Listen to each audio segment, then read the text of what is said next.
Chapter 1249. The moment the video was hung up, the picture on the screen paused for a moment and froze for less than a second. The image of Ji Wenxiang narrowing his eyes fell on the other end of the video. Meanwhile, on the screen, Ji Wenxiang also saw the smile of the graceful and majestic female chairman's lips curling upwards.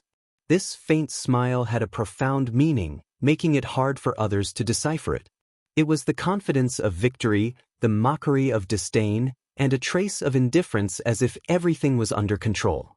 Ji Wenxiang silently took the cigarette case, took out a cigarette, lit it, and smoked it.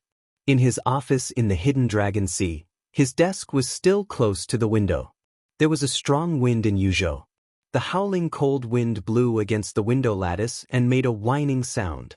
Outside the window, the fallen leaves were falling with the wind, wantonly depicting the harsh winter in the hidden Dragon Sea.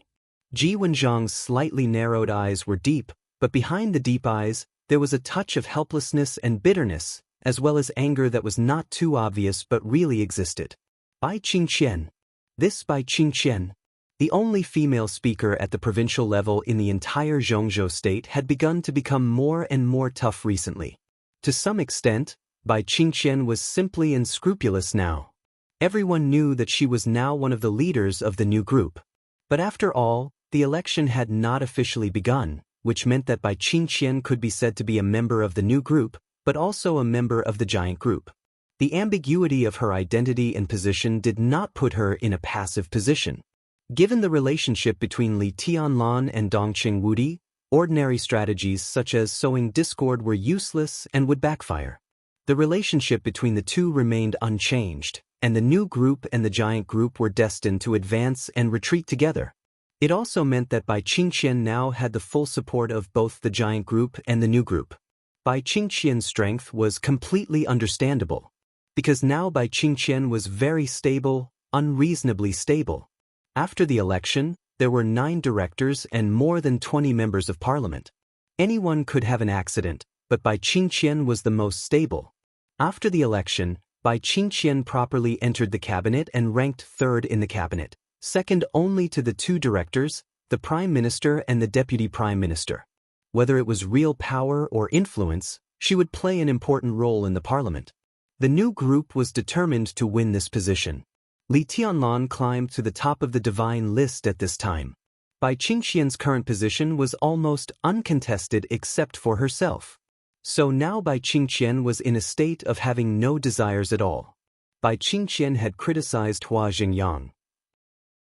A few days ago, after the giant group expressed its concern about the problems in Liaodong, Bai Qingqian criticized some problems in Tianfu province. The speaker of Liaodong criticized the Tianfu province, which was a hot topic in Zhongzhou state in recent days. Everyone could feel Bai Qingqian's confidence. But it was not over. Ji Wenxiang did not expect that he would be forced into a corner by Bai Qingqian. The Liaodong wandering case had fallen into a stalemate. Ji Wenxiang personally went to Liaodong, but the case suddenly became a stalemate, which was a great irony. After Ji Wenxiang arrived in Liaodong and had a talk with Bai Qingqian, the task force, which had been investigating smoothly in Liaodong, suddenly encountered great resistance. The complexity of the case began to change. Many clues that had been locked down either disappeared or became a trap to mislead the task force. It seemed that the closing of the case was far away. This made the task force have a little doubt about Ji Wenxiang, but it was just a doubt. No one had expressed it yet. Ji Wenxiang naturally would not stay in Liaodong for long. He stayed there for 3 days and talked with Bai Qingqian several times. But Bai Qingqian's voice was very clear: stability, harmony, and unity. Ji Wenxiang could only fly back to Yuzhou. As soon as he came back, the person in charge of the task force began to call Ji Wenxiang to complain, saying that the task force was under unprecedented pressure in Liaodong. It was inevitable that there was some emotion and resentment in his words. No matter what the inside story was, at least the process was obvious. Before Ji Wenxiang went to Liaodong, the task force went smoothly.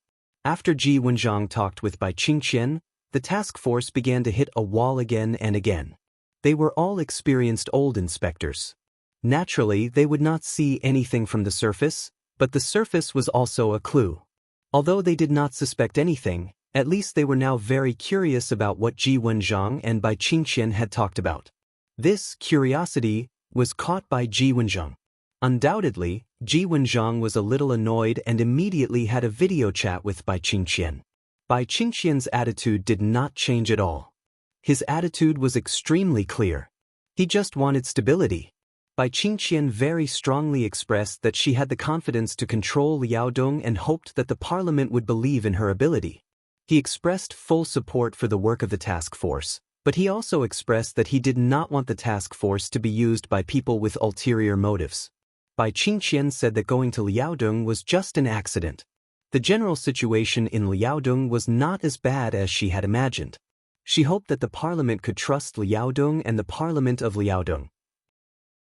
She hoped that in this sensitive period the task force would respect the facts when investigating the case, and at the same time, they should know when to stop and not pester endlessly. The task force should be the task force of this case, not a group of fake inspectors with ulterior motives who wanted to see the world in chaos. If the previous words were said to be a strong chairman, then Bai Qingqian's last words were undoubtedly a naked mockery. Ji Wenxiang was so angry that he almost disregarded the consequences and directly talked to Bai Qingqian on the other side of the video chat. But in the end he restrained his anger and barely found a way out. He said that he hoped that both sides would calm down and talk about it. Then he hung up the video chat. Bai Qingqian's attitude was completely beyond Ji Wenxiang's expectation. It was less than a week after the task force went to Liaodong and he went to Liaodong. But in this week, Bai Qingqian's attitude was completely like that of a different person. What did this mean? This was not only Bai Qingqian's attitude. To some extent, this was the change of the new group and the academics. To be exact, it should be the change between Li Huaqing and Li Tianlan. Did Li Huaqing reveal his trump card? Ji Wenxiang shook his head subconsciously. If this was the situation caused by Li Huaqing revealing his trump card, it could only mean that the effect of this trump card was not very good. Everyone speculated that Li Huaqing had a trump card that could make Li Tianlan directly compromise. But in the current situation, the relationship between the two sides was only a temporary stalemate, far from a reconciliation. But if Li Huaqing did not reveal his trump card, then how on earth did it cause the current situation? The answer was actually very simple. Qin Weibai. According to the summary of intelligence from various aspects, the two forces of the academy and the new group went from tit-for-tat to a stalemate, all because Qin Weibai returned to Emperor Dong's palace. The first day she returned to Emperor Dong's palace was the first day Ji Wenxiang went to Liaodong, and it was also the first day Bai Qingqian's attitude changed. A cigarette burned out. Ji Wenxiang smiled bitterly and put out his cigarette in the ashtray. Qin Weibai. For the woman who once dominated the Dark World, then dominated the Lin clan, and now began to dominate Emperor Dong's palace, Ji Wenxiang had nothing but fear in his heart. This was an opponent that could give anyone a headache. Moreover, although Zhongzhou State had cooperated with Samsara Palace before, it did not have much contact with Qin Weibai. He had caused a few big commotions, but each time, his methods were different, making it difficult for others to understand him. Facing an opponent that they clearly knew not to be underestimated but did not understand at all, who would dare to act rashly? At the very least, he didn't dare to write an article. But now, with the change of Bai Qingqian's attitude, his position had become extremely awkward. The case in Liaodong had caught everyone's attention. Ever since it broke out, Ji Wenxiang had already received a lot of pleading calls. Some of them were old people who had retired from the academy, some were top vice ministers like Hua Jingyang, and there were also representatives with real power from the academy. Because of Bai Qingqian's tough attitude, Ji Wenxiang could turn these people back, and he didn't even care about falling out with Hua Jingyang. After all, Bai Qingqian was in charge of the supervisory department in any case. But now Bai Qingqian's attitude changed. Ji Wenxiang's situation suddenly became awkward. In recent days, he had been talking about the problem in Liaodong. With such a big problem in front of him, if he didn't say it, he would first lose his boldness as the Minister of Supervisory Department, or even dereliction of duty. When Bai Qingqian was strong, Ji Wenxiang's voice could only make the academy silent. But now Bai Qingqian changed her tone and directly talked about stability. Suddenly, monstrous pressure directly pressed down on Ji Wenxiang. There were no eternal friends or eternal enemies. Hua Xingyang's lack of vision did not mean that he was not broad-minded. Even if Bai Qingqian fell out with him before, as Bai Qingqian's tone changed, the contradiction between them suddenly faded. That was the current situation. It was Bai Qingqian who set off the storm in Liaodong. But when the storm was at its fiercest, Bai Qingqian suddenly stopped playing. Now it was Ji Wenxiang who was desperately investigating the problem in Liaodong. The problem in Liaodong had attracted a lot of attention. It was impossible for Ji Wenxiang to make peace even if he wanted to. He couldn't make peace either.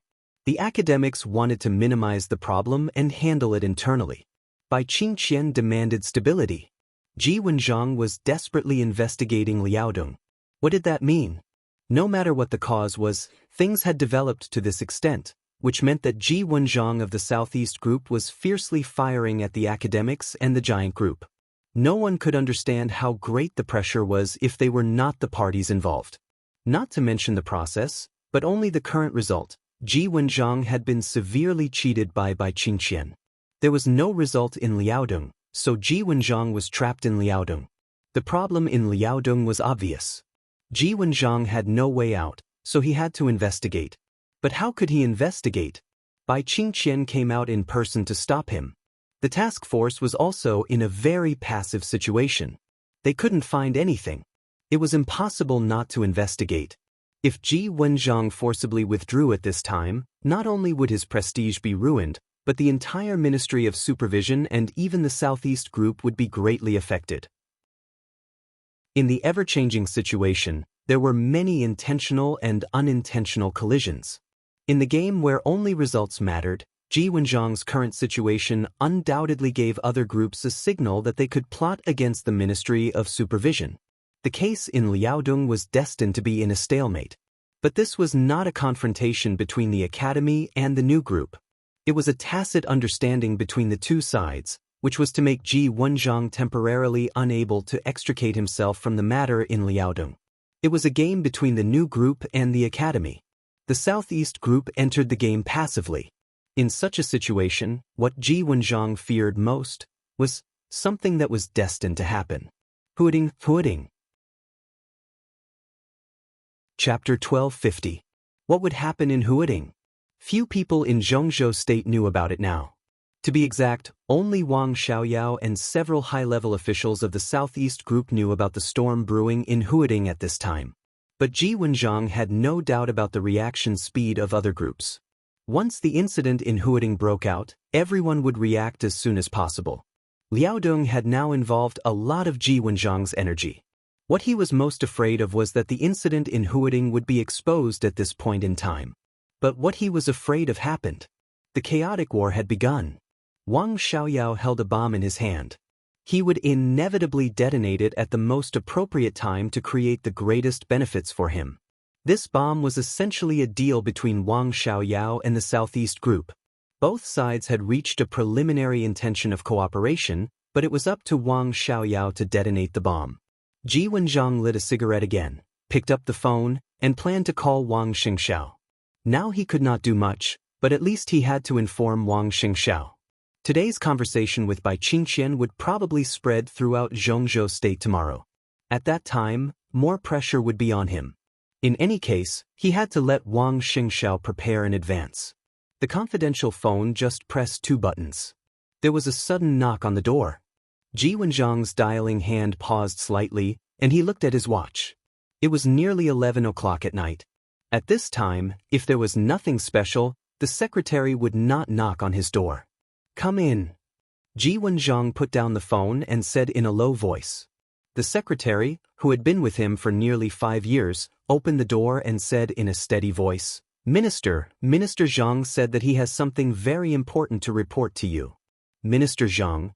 There were many departments in the Ministry of Supervision, but at this time, only Zhang Xiaohua was qualified to stand outside his office in the Ministry of Supervision, after him and the first deputy minister. He was Wang Xiaoyao's absolute confidant. At this time, Ji Wenxiang's palm trembled slightly. He had already realized what had happened, but he could not avoid it. He could only nod and slowly said, "Let him in." The secretary nodded and left. Ji Wenzhong took a deep drag on the cigarette. It seemed that he inhaled too quickly and suddenly coughed violently. Zhang Xiaohua, who came over with a folder, was stunned. Before she said anything, Ji Wenzhong coughed and waved his hand, saying reluctantly, "Sit down." He picked up the teacup and took a sip of tea. Only then did he heave a sigh of relief. He smiled and said, "I'm old. My body can't take it anymore." "Minister, you are very busy every day. You should pay more attention to rest," Zhang Xiaohua said with a smile. Ji Wenzhong smiled and didn't say much. He just asked, "What is it?" It was simple and direct, revealing a business-like attitude. Their relationship wasn't like this before. At the very least, it wasn't like this 2 years ago. It had been nearly 6 years since Zhang Xiaohua was transferred to Yuzhou from Huding. He was originally a rising star of the Southeast Group. When he came to Yuzhou from Huding, Ji Wenzhong was quite friendly to him. When Wang Xiaoyao became a trusted subordinate, no one suspected Wang Xiaoyao. Naturally, no one suspected Zhang Xiaohua. Therefore, Zhang Xiaohua's life in the Ministry of Supervision was smooth sailing. When he first came to the Ministry of Supervision, he was the deputy minister. Now, he was still the deputy minister. It seemed like nothing had changed, but under Ji Wenzhong's guidance, his status in the ministry had skyrocketed. The difference was like heaven and earth. Now, Zhang Xiaohua could be said to be the third most important person in the Ministry of Supervision. In such a top government office, Ji Wenzhong was a director, and the first deputy minister was a counselor. Zhang Xiaohua, the deputy minister at the level of governor, was now qualified to compete for the position of a counselor. This was inseparable from the support of the entire Southeast Group. But in the first year when the Southeast Group pushed him to this position, he betrayed the Southeast Group with Wang Xiaoyao. Sad? Disappointed? Angry? Maybe he had all these emotions. But Ji Wenzhong never expressed them. Zhang Xiaohua's position in the Ministry of Supervision had been completely stabilized. Ji Wenzhong was about to retire. Although he had his own standpoint, he was unwilling to really fight with Zhang Xiaohua. However, the relationship between the two quickly cooled down. Every time they met, they talked about business. After that, they did what they had to do. Zhang Xiaohua had long been accustomed to Ji Wenzhong's attitude. He bowed his head and sorted out the documents in the folder. Quietly, he showed his ferocious fangs to the old leader who had given him a lot of support. His face was heavy and serious. He said softly, "These are some documents from Huding's Ministry of Supervision. Minister, the problem is very serious. Huding is now secretly investigating, but they have encountered great resistance. Now they are asking us for help. It's here. It's officially here." Zhang Xiaohua's voice was very calm. But Ji Wenzhong clearly smelled the bloody storm behind this calm. He took a deep breath, took the documents handed over by Zhang Xiaohua very solemnly, and quickly browsed through them. Strictly speaking, there were 2 copies of this document. One of them reported that Qin Hui, the office director of Huding's parliament, had provided improper protection to many enterprises in Huding and thus received huge benefits. Obviously, this document was very detailed, and it was reported by many people with real names. The investigation was also very in-depth. The information showed that Qin Hui had 5 mansions in Huding, 2 villas and 3 luxury apartments with an area of more than 500 square meters. Although his children were studying abroad, when they first came to Huding, they all drove luxury cars and lived a very luxurious life. In addition, Qin Hui also had a large number of shares in more than 20 companies in Huding, 2 of which were even listed companies. Of course, the name of the mansions, luxury cars, and shares were not written in Qin Hui's name, but the names of his relatives. The most outrageous was a company called Shenghua Real Estate. Its 3rd largest shareholder was named Qin Ming, who was only 15 years old this year and was still in junior high school. Not to mention the shares of those companies, as the most prosperous international metropolis in Zhengzhou State, the housing price in Huding was completely expensive. Just the 5 mansions alone were worth more than 500 million Zhengzhou dollars. 500 million! In the entire Zhengzhou State, except for the governor and deputy governor of Beihai Province, How many people could take out 500 million in public?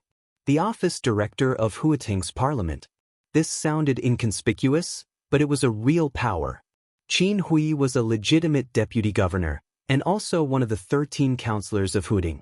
It could be said that he was the representative of Huating speaker in Huating to the outside world, and the chief steward of the entire Huating. Comparing this position with this amount of money, it was a shocking impact. Ji Wenxiang glanced at the second document in a hurry. He didn't read the specific content of that document, but he saw the target of the report in the second document. Sun Chenggu. Well, if Qin Hui was the chief steward of Huating speaker to the outside world, then Sun Chenggu was the chief steward of Huating speaker to the inside world. He was the speaker's personal secretary. These two documents, these two knives, were completely aimed at the Prince Group. But what was this? Somewhat confused, Ji Wenxiang looked at Zhang Xiaohua. Zhang Xiaohua's face was calm and collected. Wang Xiaoyao stabbed the Prince Group in the back? No matter how the situation changed, now one thing was certain. The Prince Group had become Wang Qinglei's biggest reliance. At this time, Wang Xiaoyao stabbed the Prince Group in the back? What do you think? Ji Wenxiang suddenly asked while looking at the documents in silence. We still have to investigate it. Zhang Xiaohua said softly. Of course we have to investigate it. Ji Wenxiang forced a smile, and his face was a little pale. Tell me your specific thoughts. Things in Huating may be very complicated. What is said in the documents may not be all. Now is a critical period. It's better to find out the problems in Huating as soon as possible. Zhang Xiaohua smiled and said, I know Chu Jiangchao very well. He is capable enough, but sometimes he is too meticulous. He is good at stabilizing the situation, but in the face of complex cases, it is inevitable that he will waste some time. Minister, we don't have so much time to waste now, and Chu Jiangchao has been in Huating for too long. It is inevitable that he will fall into various circles and it will be difficult for him to exert his full strength. Zhang Xiaohua's voice paused, and she looked up at Ji Wenxiang. Ji Wenxiang nodded expressionlessly and said, Go on. Zhang Xiaohua smiled and said, So my suggestion is that at this time, Chu Jiangchao should be transferred away from Huating. Jiangchao is a talent. It is very good to put him in a stable environment and play a deterrent role. I think it is very good to let him go to Wuyue. As for Huating, we need to transfer a tough character who really dares to fight there. Minister, didn't you plan to let Lu Xiangyang go to Wuyue in the meeting a few days ago? It's completely unnecessary. I think it will be bad if Lu Xiangyang goes to Wuyue.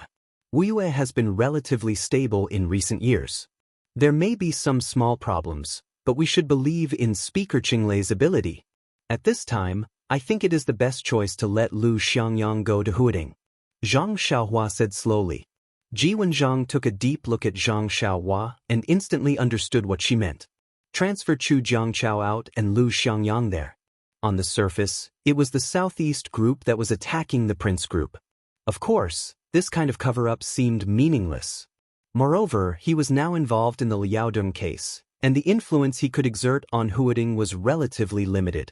Therefore, this case was really in the hands of Wang Xiaoyao. As for how to develop, Lu Xiangyang, who had just arrived, could not beat Wang Xiaoyao. Only Wang Xiaoyao had the final say. And Lu Xiangyang was just a shield pushed out by Wang Xiaoyao. Similarly, with this shield, Wang Xiaoyao could do a lot of things. Once the case in Huating broke out, Wang Xiaoyao, who held the case, would have the bargaining chip with all parties. At that time, not only Wang Xiaoyao, but also Wang Qinglei might occupy a great dominant position, and even have the possibility to get out of this mess. At this time, Wang Xiaoyao released the case in Huating, which was tantamount to single-handedly provoking the chaos that had already begun. Next, it should be time for all the big groups to show their abilities. Chapter 1251. While most people were caught off guard, Huating was in a state of turmoil. Liaodong was still in a stalemate. The Flourishing Age Fund was still in a stalemate. Although undercurrents were surging in Zhongzhou State, it looked calm on the surface. All the major groups seemed to be preparing or not. Therefore, when most people were watching silently, The sudden storm in Huading completely brought the undercurrents under the calm situation of Zhongzhou State directly to the surface. The Ministry of Supervision received real-name reports from many entrepreneurs in Huading and a large number of people through special channels. They reported that Qin Hui, the director at the bottom of Huading, provided improper protection for many enterprises, participated in unfair competition, and received huge benefits. The real-name reports involving many people had always been investigated, and the list of whistleblowers included several influential entrepreneurs in Huading. The nature of the matter suddenly began to escalate. Ji Wenzhong specially held a plenary meeting of the Ministry of Supervision. As soon as the meeting ended, the special task force of the Ministry of Supervision was established. Zhang Xiaohua, the deputy minister, served as the leader of the task force and personally led the team to Huading to investigate Qin Hui's case. Huading was turbulent. The Ministry of Supervision was also turbulent. In the meeting of the Ministry of Supervision that lasted more than 5 hours, there were countless fierce confrontations, and the forces of all the major groups went all out. Zhang Xiaohua took the position of the task force leader without Ji Wenzhong's support. First, Ji Wenzhong was now trapped in the deep pit of Liaodong. Of course, he still had his own power, but the Liaodong case had not been solved perfectly. Ji Wenzhong himself was somewhat passive. Although he wanted to take the initiative in the Huading case, he had no power to do so. Second, the other major groups were competing too fiercely. The Southeast Group had the advantage in a top government like the Ministry of Supervision, but it was absolutely impossible for it to turn this place into its own backyard. Even if it couldn't do it, it would be a taboo. Ji Wenzhong's existence could make the Southeast Group have the power to overwhelm other groups in the Ministry of Supervision. But with Ji Wenzhong's failure this time, the Ministry of Supervision suddenly felt like 8 immortals crossing the sea. The Giant Group, the North Group, the Prince Group, the Academics, and the Southeast Group were all competing for the position of the task force. Since the Wang family of Beihai lost Huading more than a decade ago, it had always been the focus of all the major groups, but it had always been a place that no one could take. Therefore, Huading was a mixed bag of good and bad, and all the major groups had the power to infiltrate it. Today, the Prince Group had the upper hand in Huading. But with the outbreak of the case in Huading, the advantage of the Prince Group had been lost. In the current situation, whoever won the position of the task force would have the possibility to lead the storm in Huading. Who would be willing to let go of such an opportunity? Everyone was fighting for it, and neither side was willing to give way. So in the end, even though he didn't support Zhang Xiaohua, Ji Wenzhong still chose him. Zhang Xiaohua, Wang Xiaoyao, Wang Qinglei, and Yu Chuanguang were now close to the Prince Group, but they had not officially entered it. Moreover, they and the Southeast Group were also making use of and cooperating with each other. If Zhang Xiaohua went there, the Southeast Group would be able to control the affairs in Huading to a certain extent. At least in this matter, they had the possibility of being roped in. For the Prince Group, there was no doubt that Zhang Xiaohua was now close to them and could be regarded as half of their own people.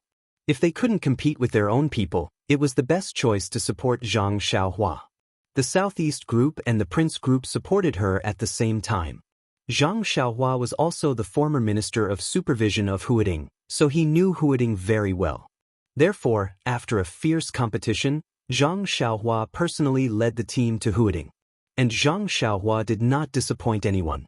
Perhaps it was because the evidence in the report was too much and too detailed. On the third day of the task force's arrival in Huading, Qin Hui, the director of Huading, was directly taken away from the meeting of the directors of Huading by the task force.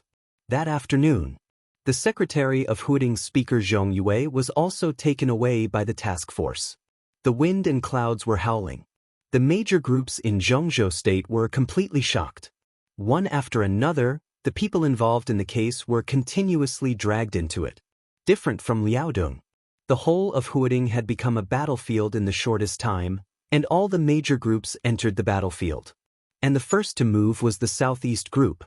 The Ministry of Supervision operated at the top. Lu Xiangyang, Ji Wenzhong's confidant, was transferred to Huading as the director of Huading and the Minister of Supervision. An Chu Jiangchao, the former Minister of Supervision, was transferred to Wiyue. Director Yu, the Minister of Supervision. On the third day of this heavyweight appointment, 2 deputy mayors of Huading were transferred to Wiyue. One served as the deputy governor, and the other as the director of the council office. An obscure network began to spread in all directions with Wiyue and Huading as the center, affecting everyone's mind. The new group did not directly participate in this matter, but all the influential forces were supporting the giant group. Li Tianlan and Qin Weibai were also paying attention to Huading. While many people were carefully analyzing the situation in Huading and thinking about how to make a move, Qin Weibai, who had received the news of the personnel transfer, just smiled and said softly, "Wang Xiaoyao is making arrangements. He benefits from both sides and exerts pressure on both sides at the same time. This is a beautiful move." "I don't understand," Li Tianlan said bluntly. Qin Weibai thought for a moment and said with a chuckle, "He should have a tacit understanding with Speaker Bai, or rather, he borrowed Speaker Bai's power. They have never met." But the problem in Liaodong put Ji Wenzhang in a passive position in the Ministry of Supervision. At this time, Wang Xiaoyao can take the initiative to the greatest extent by throwing out the Huading case. Benefits from both sides and puts pressure on both sides. Isn't Wang Xiaoyao afraid that the Prince Group and the Southeast Group will fall out with him? Not to that extent. Besides, they really don't dare to do so now. Qin Weibai smiled. The two sat on the big balcony on the top floor of Emperor Dong's palace castle in the early morning, enjoying the cold wind, leisurely and casual. This time, it is essentially a deal. The Southeast Group wants to touch Wang Qinglei, which can be said to be half true and half false.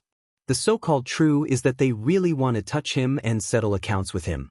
But Wang Qinglei has been operating in Wiyue for so long, and the Southeast Group also knows that it is not easy to touch him. It is just a try.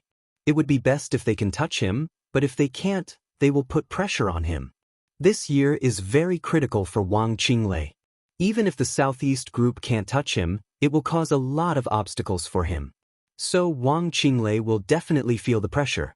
He is in a bad situation now. If he has a choice, he naturally doesn't want to resist the Southeast Group by force. If possible, it is best to cooperate to a certain extent. So Wang Qinglei found Wang Xiaoyao. Wang Xiaoyao has a wide network of contacts in the Southeast Group. Now he has betrayed Mount Dibing, but he can talk to many people. Even if he can't make them change their positions, it is not difficult to meet them. Moreover, he and Yu Chuanguang have been operating in Huading for many years, and they have a lot of chips in their hands. Wang Xiaoyao should have prepared for such a situation many years ago. That's why he ran Huading and finally transferred Yu Chuanguang out of Huading. All of this was so that when he and Wang Qinglei plotted against Wiyue, they could have enough chips to face the Southeast Group. Is this the case? Li Tianlan asked. This case is not so simple. Qin Weibai said softly, "If I am right, Zhong Yue is finished. No matter how the investigation is done, this case will eventually involve him, the Speaker of Huading and a Member of Parliament." If there is no such certainty, the Southeast Group will not be moved by Wang Xiaoyao's chip. The current situation is very obvious. The Southeast Group is also seeking stability, but if they want to touch Wang Qinglei, they need to go all out, which is inconsistent with their demands. They put pressure on Wang Qinglei. Wang Xiaoyao gave them a chip that can pry Zhong Yue, a member of parliament, and the cooperation this time is successful. With this chip, the Southeast Group can plot against Huading, which is no less important than Wiyue. So they can accept letting go of Wiyue and giving it to Wang Qinglei, because it is something they can no longer take back. It is better to let it go and fight for Huading with all their strength. As for the Prince Group, although Zhong Yue has done a good job over the years, the major groups have put a lot of pressure on Huading. Not to mention turning Huading into the backyard of the Prince Group, Zhong Yue has had very few advantages in Huading over the years. Huading is no worse than Wiyue. From another point of view, Wiyue is no worse than Huading. The senior management of the Prince Group is very eager to turn Wiyue into their back garden, and it is relatively simple. As long as they pull Wang Qinglei into their camp, Wiyue will belong to them. It is just that Wang Qinglei has a solid foundation and wants to go further. Now, there are many people in the Prince group who support Wang Qinglei, and there are also many people who oppose him. So, he can only continue to look for Wang Xiaoyao. Wang Xiaoyao threw out the Huading case at this time and let Zhang Xiaohua take the lead. For the Prince group, it is to show its value and also to put pressure on the Prince group. After this incident broke out, the senior management of the Prince group should soon unify the voices within the group and decide to support Wang Qinglei. In this way, they can not only stabilize Wang Xiaoyao, but also get Wu Yue. At the same time, they can use Zhang Xiaohua to leave some forces in Huading. Even if the Southeast group is dissatisfied with Wang Xiaoyao now, they can do nothing about it. They can't take down Wu Yue, so they naturally can't ask Wang Xiaoyao to give Huading to them. What Wang Xiaoyao gave them was an opportunity that they couldn't miss. This opportunity is already in their hands, but Wang Xiaoyao must have more key evidence in his hands, and he will show it step by step. The Southeast group will establish some advantages in Huading in the face of more and more abundant evidence, which means that the Prince group will continue to lose, which will also make the Prince group more reluctant to give up Wu Yue. So both sides will meet some of Wang Xiaoyao's requirements. Even if they are dissatisfied with him, it will not affect their decisions. Wang Xiaoyao will transfer his team in Huading to Wu Yue bit by bit, and the two groups will give him a certain degree of help. At the end of this game, Zhong Yue will be abandoned and become an abandoned pawn. The two groups will suffer heavy losses, but they will also gain a lot. The Prince group will give up Huading, which is difficult for them to control, and get Wu Yue. The Southeast group will give up Wu Yue, which they can't get back at all, and get Huading. Wang Xiaoyao and Wang Qinglei, who are sandwiched in the middle, can also get what they want. This is the balance. Both of them get something, and neither of them will win or lose. As for the other groups, they will not be willing to let the Crown Prince and the Southeast group make such a deal. They all have their own designs on Huading, so they will enter one after another. It is a chaotic battle, so the current situation in Huading is very complicated. Li Tianlan listened carefully and thought about it for a long time. Then he said softly, "What's all this nonsense?" "This is wisdom," Qin Weibai said softly. "It is different from standing and fighting. The latter is to kill the enemy to the maximum extent to win, while the former, no matter how you fight, you will not be swayed by emotion. The premise of fighting is what you get and what you can keep. Standing and fighting has the nature of extinction. On this battlefield, the fighting is dazzling, but most of the time, it is actually seeking peace, stability, and balance. I know how to play. I'm an expert." Li Tianlan nodded and then shook his head. "I can't afford to play. I don't know how to play." He picked up the cup with a smile and took a sip. Looking at the calm lake in the distance, he asked, "What should we do next?" "Just wait patiently," Qin Weibai said softly. "Now the major groups have just made their moves, and the situation is still chaotic. We can't get Huading and the giant group can't get it either. The giant group can't get it either. They can only get some partial benefits, so it's best to wait and see now. The matter in Liaodong is still involved, and others will not think that we did not enter the battlefield, so there is no possibility of them joining forces against us. When the situation in Huading becomes clearer, we can know what to do." Qin Weibai's red lips gently bit the straw in the cup.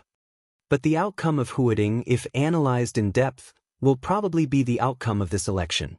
Huading will also be the focus of this election. Huading was the focus of this election. Such a script had actually happened once more than a decade ago. It was also in Huading that time. Before the election, the Southeast group lost Wu Yue. This was the heaviest loss suffered by the Southeast group after the collapse of the Li family.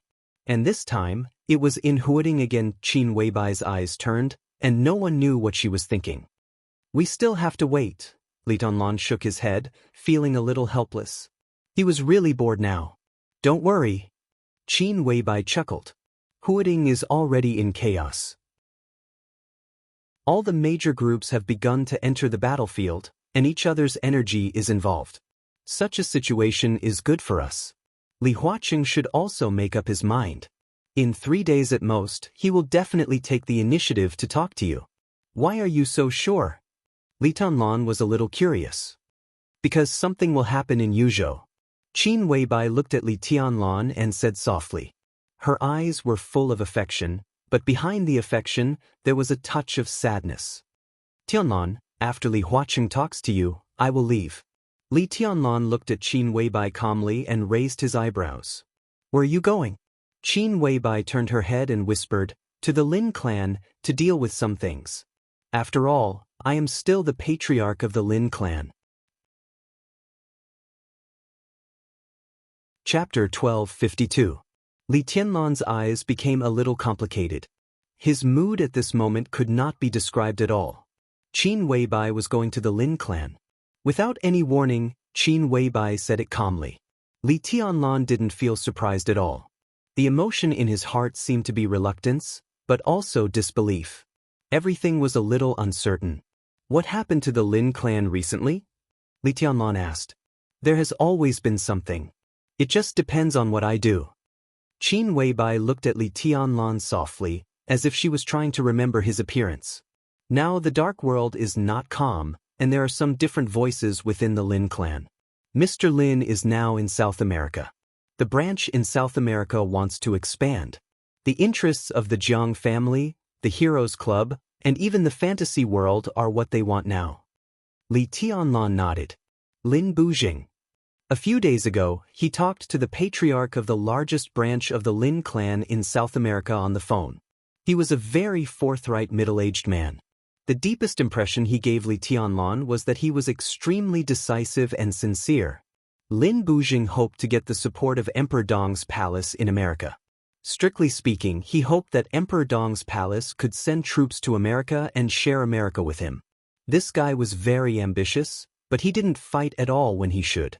He handed over some core information and even core industries of the Jiang family to Li Tianlan without hesitation. Lin Bujing made it very clear on the phone that he would fully support Emperor Dong's palace's expansion in America. America was now in chaos. After Jiang Qinsong's death, the new invincible realm expert Jiang Guochu had stabilized the situation. But on the night of the final battle in Beihai, Jiang Guochu died on Mount Dibing. Several secret bases of the Jiang family suffered heavy losses under the joint efforts of the Lin clan, the fantasy world, and the Heroes Club. The whole Jiang family was on the verge of collapse. But it was just on the verge of collapse. A lean camel was bigger than a horse. The Jiang family of South America had been operating in America for hundreds of years. Although it had suffered heavy losses, its resistance was still strong. Lin Bujing was very thoughtful. According to the current situation, it was only a matter of time before he took down the Jiang family. However, he had no intention of taking the Jiang family's interests. He would unconditionally give this part of the interests to Emperor Dong in exchange for the opportunity to form an alliance with Emperor Dong. Lin Bujing's real target was the Heroes Club and Fantasy World, which were nominally on the same front with the Lin clan. The Heroes Club was also a superpower in South America. Its overall strength was slightly weaker than that of the Jiang family, but not by much. Compared with the Jiang family's extensive involvement, the Heroes Club was relatively singular. Many of the areas they developed overlapped with Lin Bujing's, so it was convenient to annex them. If they took over the Heroes Club, Lin Bujing's strength would skyrocket in the shortest time. If they took over the fantasy world, it meant that Emperor Dong's palace and the Lin clan had the ticket to enter North America. The two sides would cooperate. Lin Bujing would provide manpower, resources, and intelligence, while Emperor Dong's palace would provide high-end combat power and benefits to deter the Dark World. The two sides equally divided everything of the Jiang family of South America and the Heroes Club. Then, they would join forces and march into North America. Swift and decisive. Li Tianlan couldn't refuse the conditions put forward by Lin Bujing. So a few days ago, the three top assassins, Cool Breeze, Drifting Cloud, and Deep Dream, had taken a group of elites of Emperor Dong's palace to meet with Lin Bujing. Li Shi was also ready to fly directly from Emperor Dong's palace to South America. Three top assassins with comprehensive combat power that was no less than that of a half-step invincible realm expert, and there was an expert at the peak of the invincible realm behind them. Such a lineup was enough to satisfy Lin Bujing. Now it's not just Lin Bujing. Qin Weibai said softly, there are many branches of the Lin clan. Their operating mode has always been like this. The headquarters will not interfere with the decisions of the branches, but the branches must cooperate with the headquarters to a certain extent. The Lin clan is a family, but it can also be said to be an alliance of many families. When the major branches obey the headquarters to a certain extent, they will also provide enormous financial support to the headquarters, allowing the headquarters to produce more branches. The headquarters will also provide the major branches with a top combat force to deter the major branches, as well as coordinate the major branches to advance and retreat together at critical times. The Lin clan seems to be relatively scattered, but it can always guarantee the core interest chain. Their comprehensive strength may be slightly inferior to that of Beihai, but it is more stable. For hundreds of years, there has never been any internal conflict in the Lin clan, because there is no conflict of interest within them at all. No ambitious guy will be interested in the headquarters that stands aloof from the world. They all take the money and go out to spread their own branches. Now Lin Bujing is making a big move in South America, and the other branches are naturally not willing to lag behind. The strongest of the major branches, the European branch, has decided to expand. In addition to these mainstay branches, many small branches also have their own interests. Qin Weibai's eyes flickered. Obviously, she had begun to think about the situation of the Lin clan. After the chaos in Snow Country, there is the final battle in Beihai. The two great chaos changed an era. Now the dark world is empty, and countless forces are leaderless. The Wang family of Beihai is busy stabilizing itself, and the Lin clan naturally wants a share of this situation. Lin Bujing cooperates with you, and Lin Yuxian is also here. That is to say, two major branches of the Lin clan have a cooperative relationship with you. She looked at Li Tianlan and whispered, "Do you know what I'm worried about now?" The European branch? Li Tianlan raised his eyebrows. "I hope they can take the initiative to cooperate with you. The strength of the European branch is extremely strong. With their help, our expansion in Europe will be smoother. But what I'm most worried about is that they won't cooperate with you. This means that they are very ambitious, and in the process of expansion, they are likely to hurt the interests of Emperor Dong's palace. Do they have the guts?" Li Tianlan asked faintly. "I'm the patriarch of the Lin clan, and I'm also your woman. Mr. Lin has a very good relationship with you. All this means that you have a deep relationship with the Lin clan." Qin Weibai smiled and said, "There is no shortage of smart people in this world. Those people in the European branch may not dare to take the initiative to attack Emperor Dong's palace, but if they don't cooperate with us, they may think that you won't turn against them with the help of the Lin clan and let you suffer some losses." Li Tianlan frowned and shook his head. "I really won't, it's just..." He narrowed his eyes and didn't go on. It was okay for the European branch to take advantage of him and the Lin clan. But once this precedent was set, no one knew what would happen in the future. "I'll take care of it." Qin Weibai smiled and stared deeply at Li Tianlan's face. She said softly, "I'll talk to them. If it doesn't work out, I have a countermeasure. At that time, we can announce our breakup. This is equivalent to temporarily cutting off the relationship between the Lin clan and Emperor Dong's palace, and they won't dare to mess around." Announce their breakup? Break up? Li Tianlan's arms suddenly shook, and he looked up at Qin Weibai quietly. Qin Weibai was also looking at him. Her smile remained the same, but it was somewhat complicated. "It's fake." Qin Weibai said softly, "When Emperor Dong's palace gains a foothold in Europe, we can get back together at any time." Li Tianlan looked at her quietly. The distance between them was very close, but in fact, it seemed that the distance between them had quietly widened in this morning. Li Tianlan said with a poker face, "Is this your way of dealing with it?" This sounded like a helpless solution, and it could indeed make the Lin clan's European branch have a lot of scruples when they insisted on doing things their own way. But who was Qin Weibai? Li Tianlan never doubted Qin Weibai's means. The whole dark world would not doubt it. As long as Qin Weibai wanted to, she had plenty of ways to persuade the Lin clan's European branch. There was no need to pretend to break up, which seemed to be a helpless move. In other words, If things really came to this point, then their breakup was not a helpless move. Then what was it? Are you angry? Qin Weibai said cautiously, if you don't like this method, you can change it. Li Tianlan was a little upset. He looked at Qin Weibai, bowed his head, and drank some water without saying anything.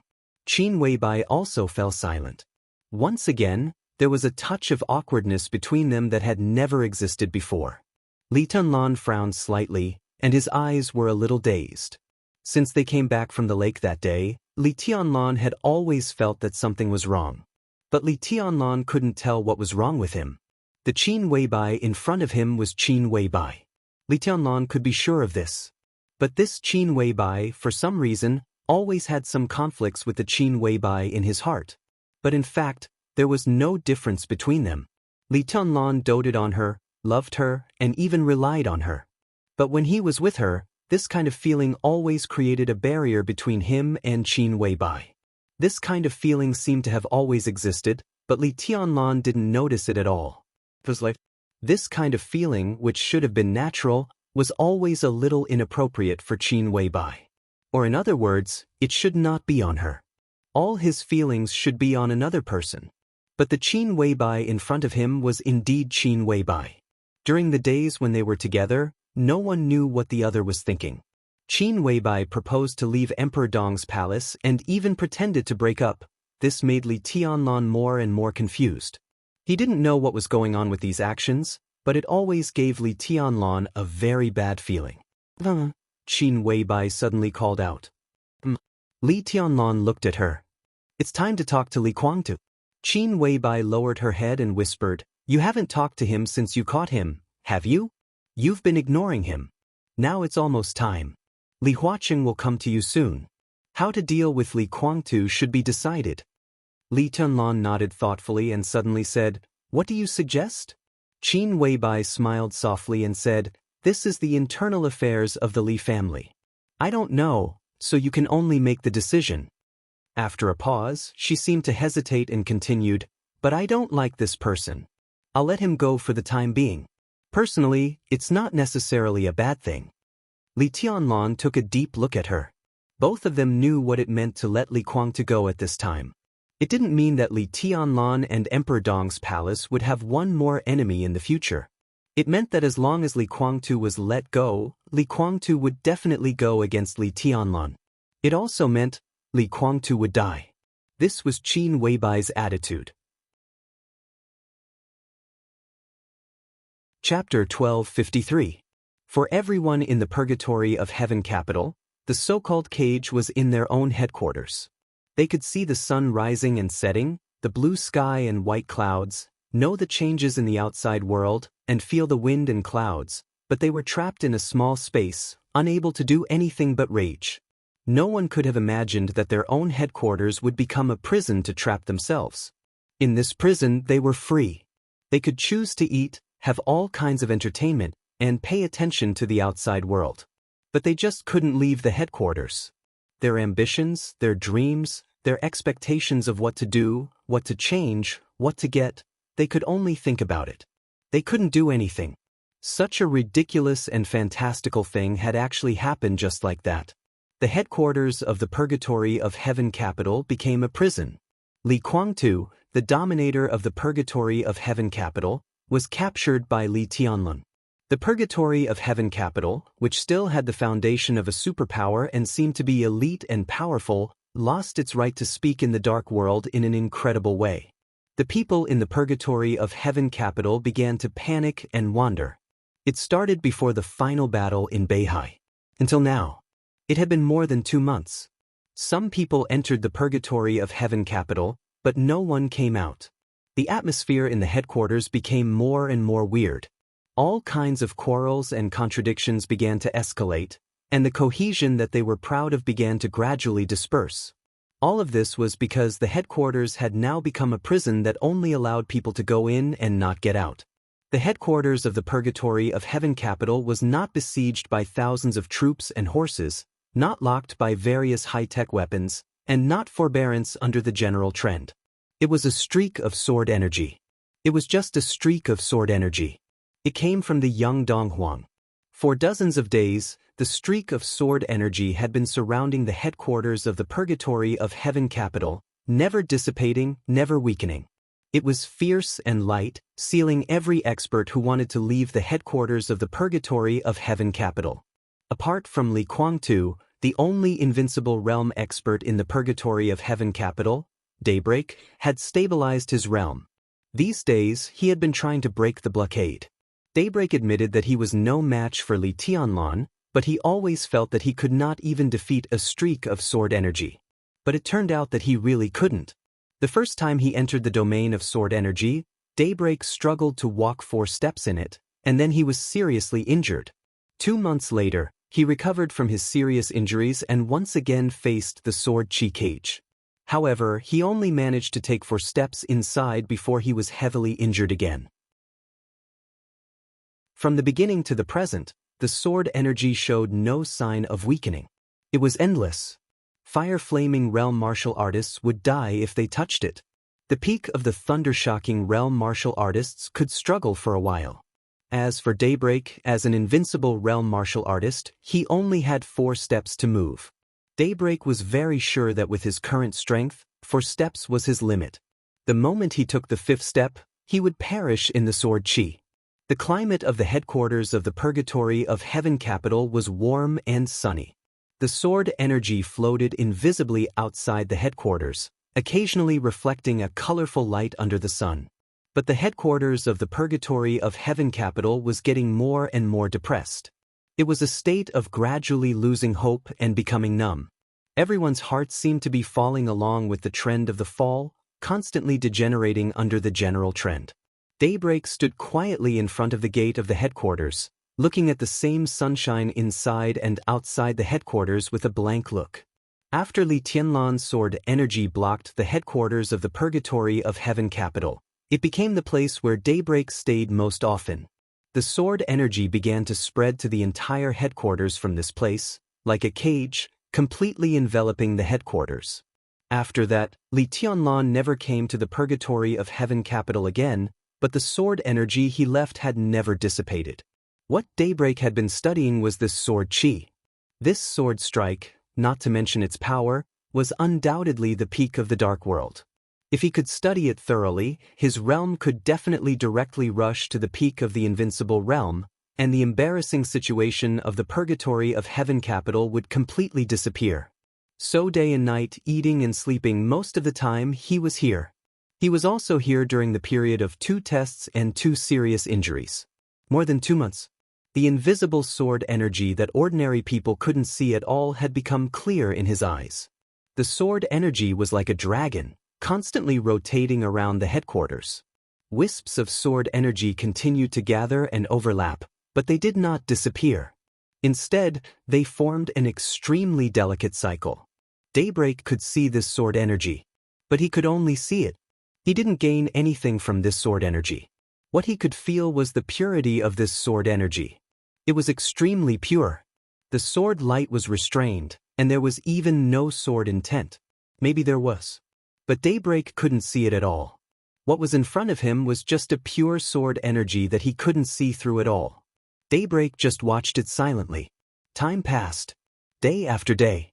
His mentality was still stable, but as time went by, his heart inevitably changed a little. It was uncertainty and confusion about the future. After Li Kuang-tu was taken into Emperor Dong's palace, there was no more news. Daybreak didn't know how Li Kuang-tu was. The uneasiness and restlessness of the entire Purgatory of Heaven capital became more and more intense because of this news.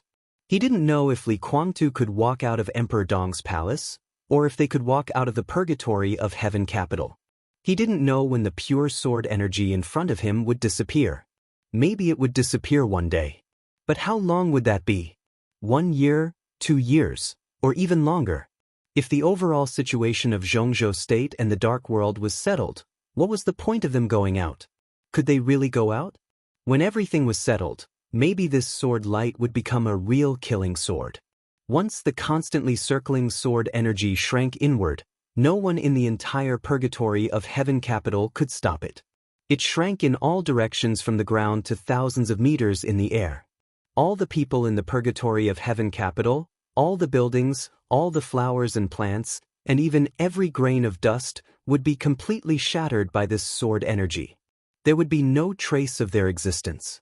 In the blink of an eye, everything would be gone. Under this sword energy, under such a prospect, Daybreak really didn't know what to do. Bewilderment and powerlessness repeatedly attacked his heart, almost breaking his reason. Light footsteps sounded from behind him. The confusion in Daybreak's eyes quickly disappeared, and he slowly turned around. Dawn walked over slowly with a lunchbox in his hand. He also held a bottle of Wuliangye in his hand. "Do you want to drink some?" Dawn asked. "Forget it." Daybreak took the lunchbox and shook his head. "I'm not in the mood." In the lunchbox, there was steamed rice with fragrant grains, 6 dishes, and 1 cold dish. There were 3 meat dishes and 2 vegetables, which looked, smelled, and looked good. The amount was enough. Daybreak ate silently with the dishes in his hand. The rice tastes different this time. The top-grade fragrant rice next door. Dawn paused and said self-deprecatingly, "It was sent by Emperor Dong's palace." The corner of Daybreak's mouth twitched. The next door naturally referred to the neighboring country. Its top-grade fragrant rice was world-famous. The price was not expensive for the purgatory of heaven capital, but it was several times that of ordinary rice. Even if the purgatory of heaven capital was not short of money, it would not be so extravagant in this regard. It was estimated that only Emperor Dong's palace, which had too much money to spend, could do such a thing. Although they were trapped here, their daily meals were actually good. They couldn't go out, but they could enter. There would always be some people outside the purgatory of heaven capital, and their existence was enough to ensure logistics. Li Tianlan didn't know whether he didn't know or he didn't think much about it. On the 3rd day after he left the purgatory of heaven capital, a group of logistics teams came to Emperor Dong's palace. They were well prepared with all kinds of daily necessities, toothbrushes, toothpaste, rice, shower gel, and shampoo, and all of them were the best brands.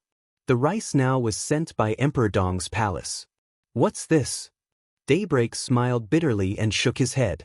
"Yeah, what's this?" Dawn murmured to himself. He had heard these words from many people. Li Tianlan blocked the purgatory of heaven capital, and his attitude was clear but unclear.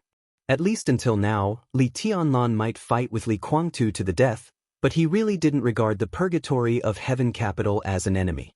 There were too many veterans who were loyal to the Li family here, and too many elites who were in a dilemma between Li Tianlan and Li Guangtu.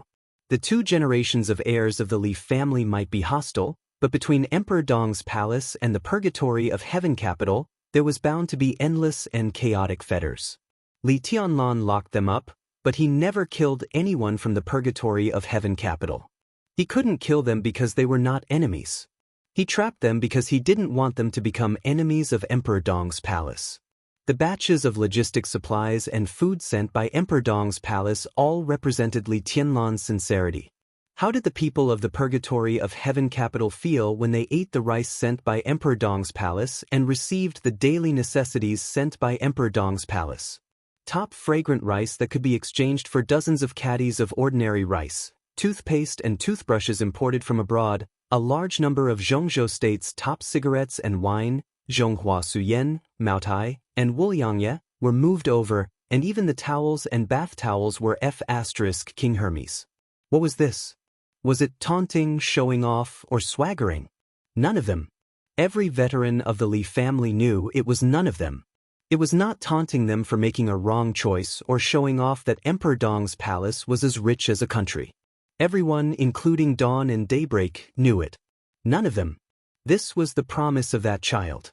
The child that many of them knew, the child that many of them had watched grow up, the child who used to live in a shabby camp on the border of Zhongzhou State, the child who had no enough to eat, no tobacco, no wine, no vegetables, and was miserable but always wanted to make the Li family rise again.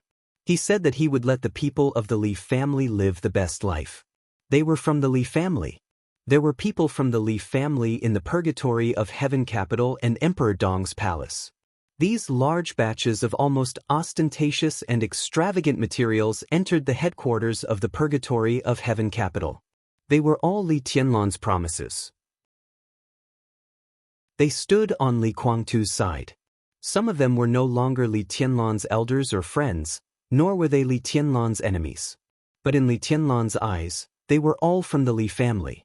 It was not indecisiveness or anything else. As long as they were from the Li family, in Li Tianlan's heart, they deserved to be forgiven. Daybreak and dawn both fell silent. The two squatted at the gate of the purgatory of heaven capital and finished the food in front of them in silence. Dawn packed up his things, sat on the ground without a care for his image, and handed Daybreak a special supply Zhongzhou State cigarette. Do you want to try the cigar? It's the top product in America. I tried it. It's not bad, but I'm not used to it. Dawn asked. Daybreak shook his head, lit the cigarette, and gave a wry smile.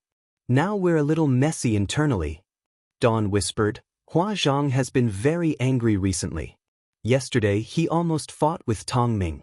Just now when I got the food I talked back to him, and we parted on bad terms.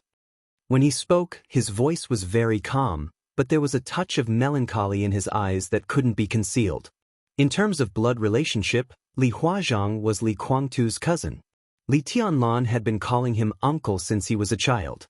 About 10 years ago, he went to East Island to join the Purgatory of Heaven capital. Compared with some veterans, Li Huazhang was one of the few surviving members of the Li family after the collapse. He was at the peak of the thunder-shocking realm and was now the backbone of the Purgatory of Heaven capital. However, Li Huazhang and Li Guangtu didn't have a good relationship. He had been supporting Li Tianlan before. Although he was here, he was thinking about Emperor Dong's palace. Recently, Li Huazhang had been getting angrier and angrier, and he even directly fought with people some time ago. It's not just Huazhang who is getting angrier and angrier, right? Daybreak smiled. The corner of Dawn's mouth moved. He wanted to say something but stopped on second thought, and finally kept silent. Of course, it was not just Li Huazhang. There were many. They used to fight side by side with them, laugh and scold, and they could block knives for each other and even die for each other. Now, there was a sense that they couldn't make plans with each other if they had different goals. There were many people in the Purgatory of Heaven capital who supported Li Tianlan. Daybreak, Dawn, and Li Guangtu knew this, but there was no way to solve it. The relationship between the Purgatory of Heaven capital and Emperor Dong's palace was complicated. It was impossible to make it clear. These people stayed in the Purgatory of Heaven capital now. Some wanted to fight for it and didn't want the Li family to split. Some wanted to draw more people to Li Tianlan's side. Some were in a dilemma and didn't want Li Tianlan and Li Guangtu to turn against each other. There were many reasons. After Li Tianlan appeared in the Purgatory of Heaven capital and blocked it, these people were the calmest and even the happiest. But during this time, these people were also the angriest. Not just them. Dawn and Daybreak could clearly feel that even some people who had been close to them and even stood in Li Guangtu's camp now had subtle changes in their attitudes. They gradually alienated them and became more and more indifferent to them. But because of the outside world. The people here couldn't go out, but the news from the outside world could come in.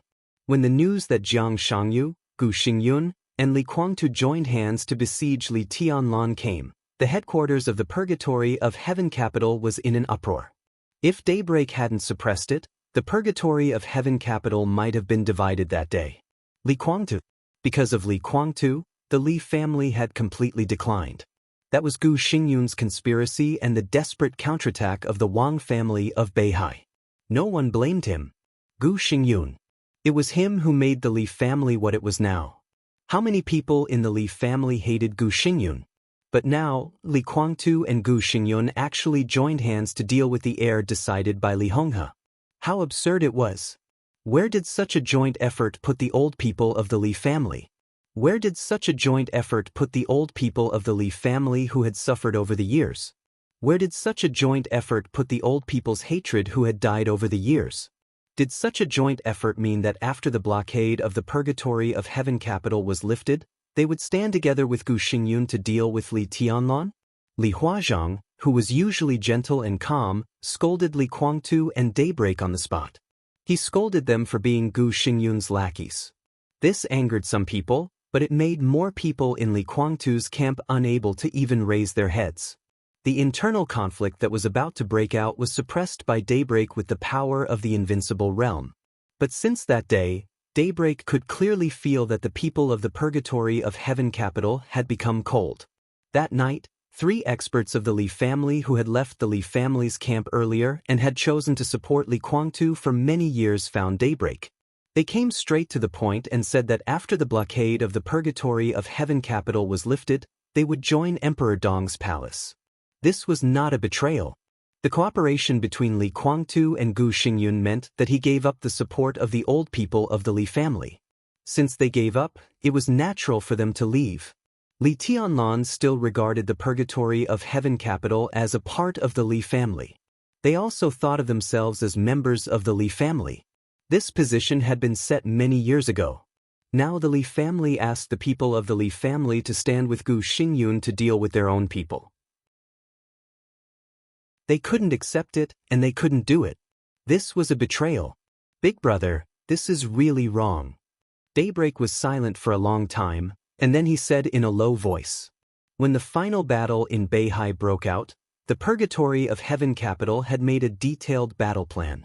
At that time, their main goal was to recapture East Island. But no matter how that plan developed, it could not involve the matter of joining hands with Gu Xingyun. No one expected that Li Guangtu would go with Gu Xingyun. He abandoned the obsession that the Li family had held for many years. In a sense, this was a betrayal. This kind of betrayal also made him lose the support of the people.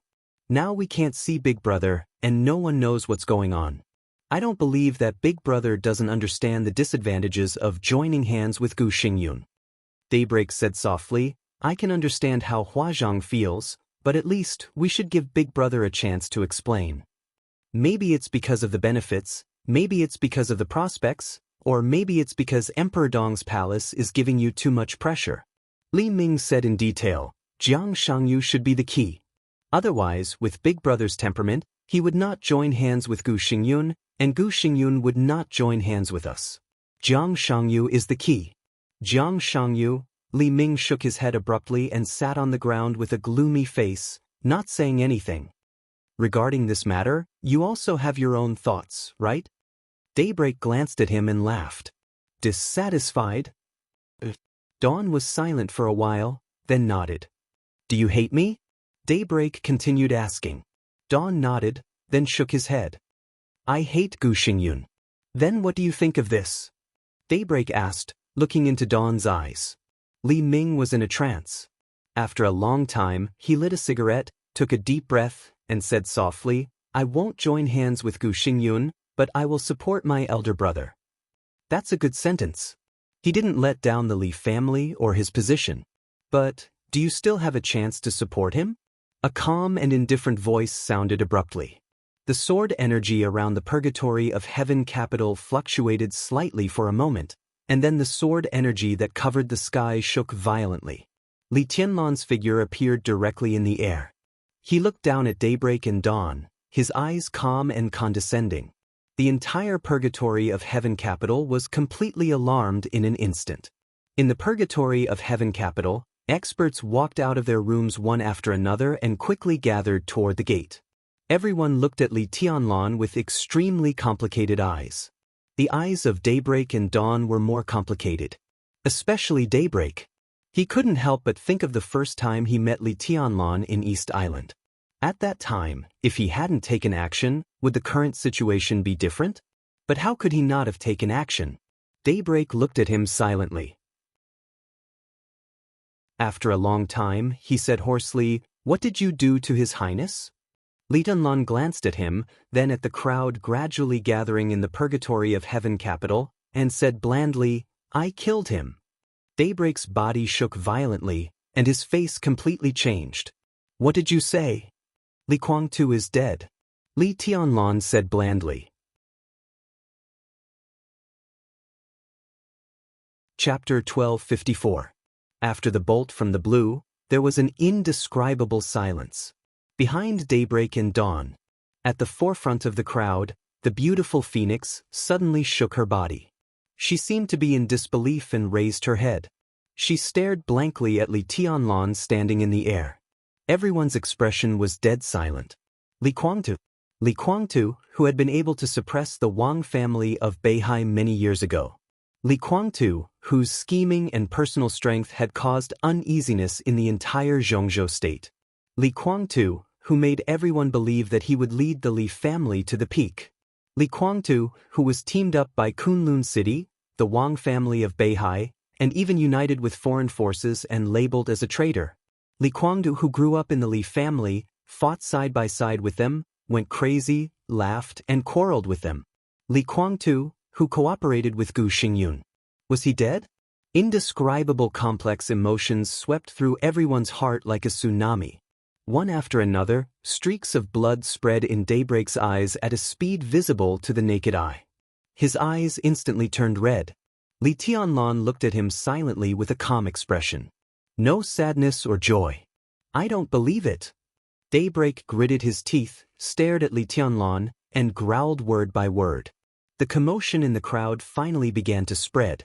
People regained their ability to think, and the noise and uproar spread wildly. Li Tianlan twitched the corner of his mouth and said calmly, "The body is still on the way and will be sent here later. How about the funeral? You can do whatever you want.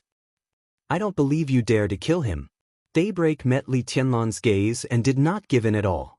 There was only madness left in his eyes. It's just a sword strike. Why don't I dare to kill him? Why can't I kill him? Li Tianlan said lightly. His voice was flat without any ups and downs, with supercilious casualness, carelessness, and naturalness.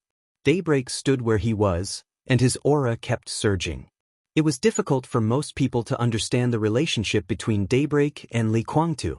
He and Dawn were brothers, but they were not brothers. They were two little beggars picked up by Li Guangtu from outside. Their life views, martial arts strength, character, and attitude were all formed by following Li Guangtu.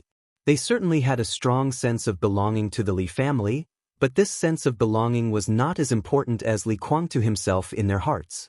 In their hearts, Li Guangtu was like a father, a teacher, and a big brother. During the heyday of the Li family, the two little beggars picked up by Li Guangtu were trained as sacred guards of Li Guangtu. In the war of treason at the border, the two of them followed a large number of elites of the Li family to face the first wave of attacks from various superpowers. After being seriously injured, they barely broke through and planned to join Li Guangtu, but Li Guangtu had already moved the battlefield with several invincible realm experts. They were lucky to survive, lurked in East Island after the border war, and became the first two cornerstones of the purgatory of Heaven Capital. Then they continued to follow Li Guangtu and built the current purgatory of Heaven Capital. 42 years old this year. Except for the first few years when Li Guangtu didn't bring them back to the Li family, he and Daybreak had been with Li Guangtu all their lives and had never left. Li Guangtu was at the forefront of the battle. Li Guangtu was at the back to develop his forces. Whether he showed up or not, Daybreak and Li Ming knew that Li Guangtu was still there. As long as he was there, the two little beggars he picked up dared to face all challenges. Time went by year after year. The image of Li Guangtu kept changing in their hearts, from father and brother to teacher, and gradually became the pillar of their hearts, heaven and earth, the world, and their faith. They were the top generals of the Li family. But first of all, they were still Li Guangtu's confidants for most of their lives. On that rainy day in Yuzhou that year, the two hungry little beggars took shelter from the rain under the eaves of an exquisite restaurant. They looked enviously and longingly at the food in front of the restaurant's customers, swallowing saliva and shivering. Li Guangtu was still the same Li Guangtu. He was the chosen one of the Li family, the hope of the rise of the Li family, the gloomy and vicious young master of the Li family, the first commander of the Border Control Corps of Zhongzhou State, the invincible realm expert of the Li family, the traitor, the god of the purgatory of Heaven Capital, and the loser who was defeated by Li Tianlan and even had to cooperate with Gu Xingyun. What did it matter? In their hearts, Li Guangtu was still the big brother who walked out of the restaurant on that rainy day, touched their heads, smiled, and said that he would take them to eat delicious food. That year, Li Guangtu was 19 years old. They were only 6 or 7 years old. That year, the handsome Li Guangtu was having dinner with his classmates in that restaurant. The two little beggars changed into clean clothes, followed him from the restaurant to the bar, and then to the hotel. When Li Guangtu walked into the hotel room with the two little girls who could be regarded as campus belles in his school, the young master of the Li family said to them with a smile, "You'll follow me from now on." Many years later, Daybreak and Dawn knew that when they first met, Li Guangtu was compassionate. Guangtu did have a compassionate heart, but if it weren't for the poor and kind-hearted young lady that day, Li Guangtu wouldn't have done that. The two little beggars became props that day.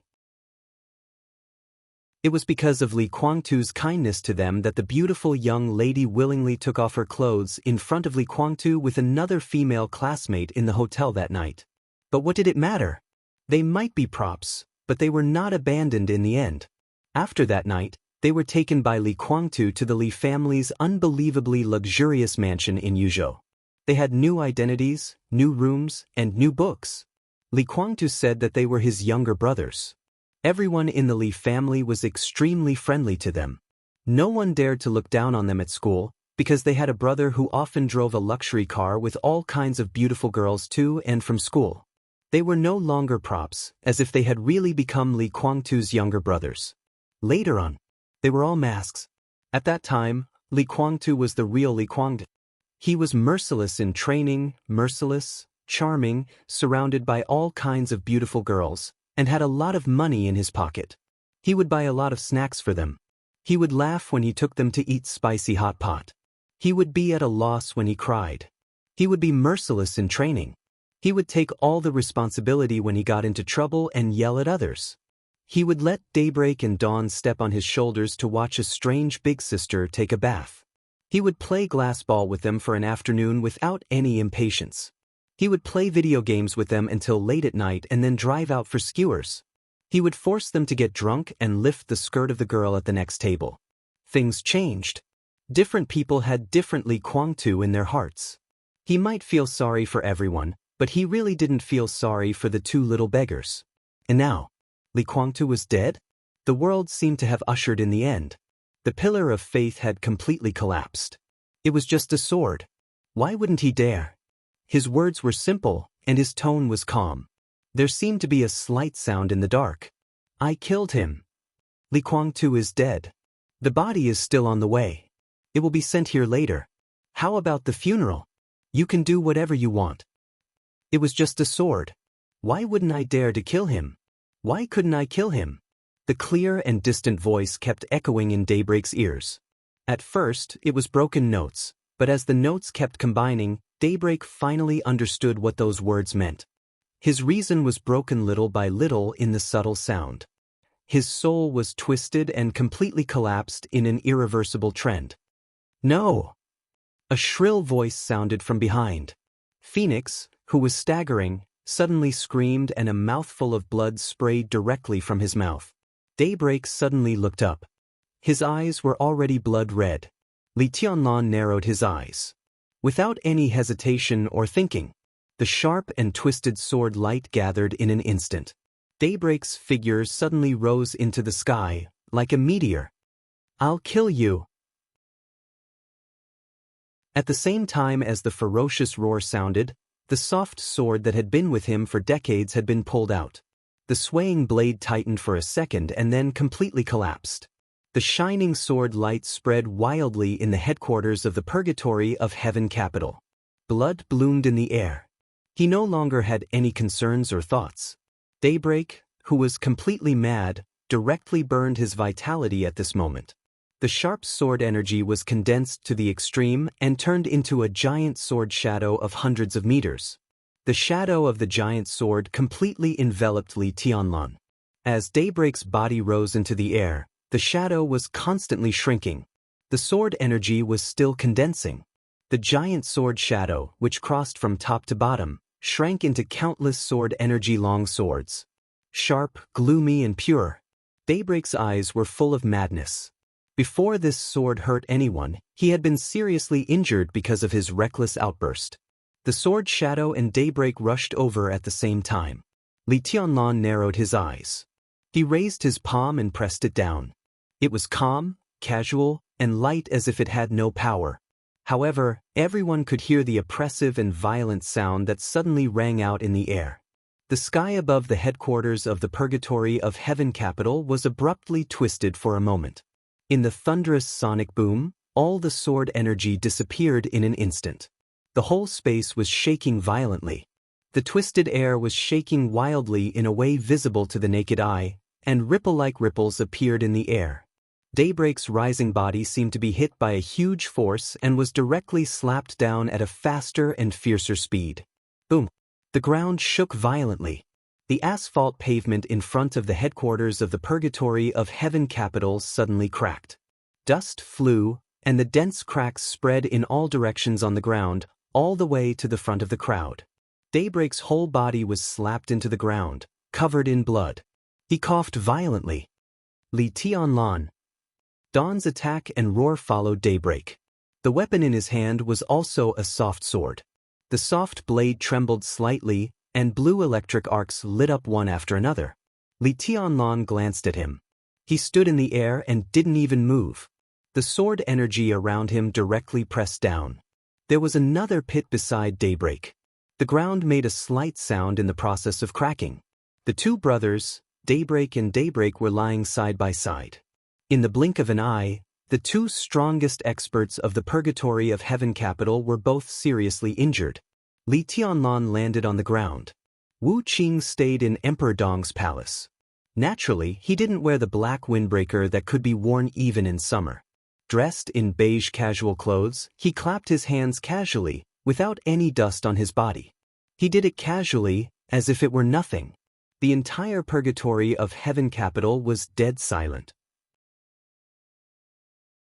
If the almost extravagant supply of materials in the past 2 months made some people in the Purgatory of Heaven capital understand something, and made others have other ideas, then Li Tianlan's casual action was enough to make them really realize what the number one on the divine list of this era was. Li Tianlan's eyes quickly scanned the crowd. There were many people in the crowd that he was familiar with. Some people he knew. Some people he only had some impressions of. Similarly, there were many people he had never seen before. The elites of the Li family formed the main body of the Purgatory of Heaven capital.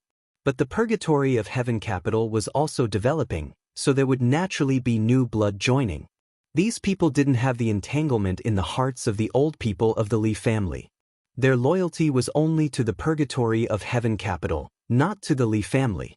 When Daybreak and Dawn were slapped down from the air, some of these people subconsciously took a step forward.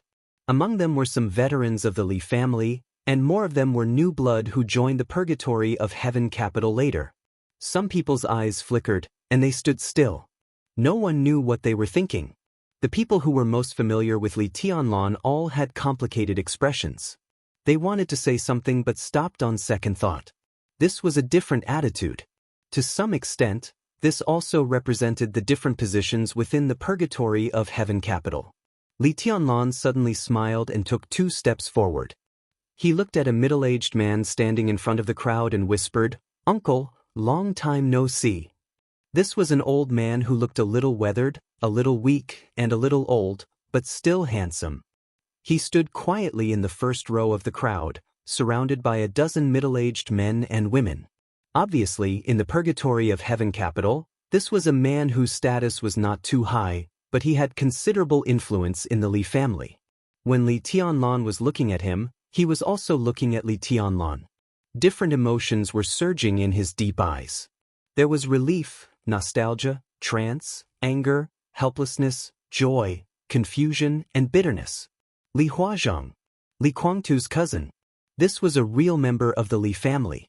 Even in the most glorious time of the Li family, he was one of the core members of the Li family who was valued by Li Honghe.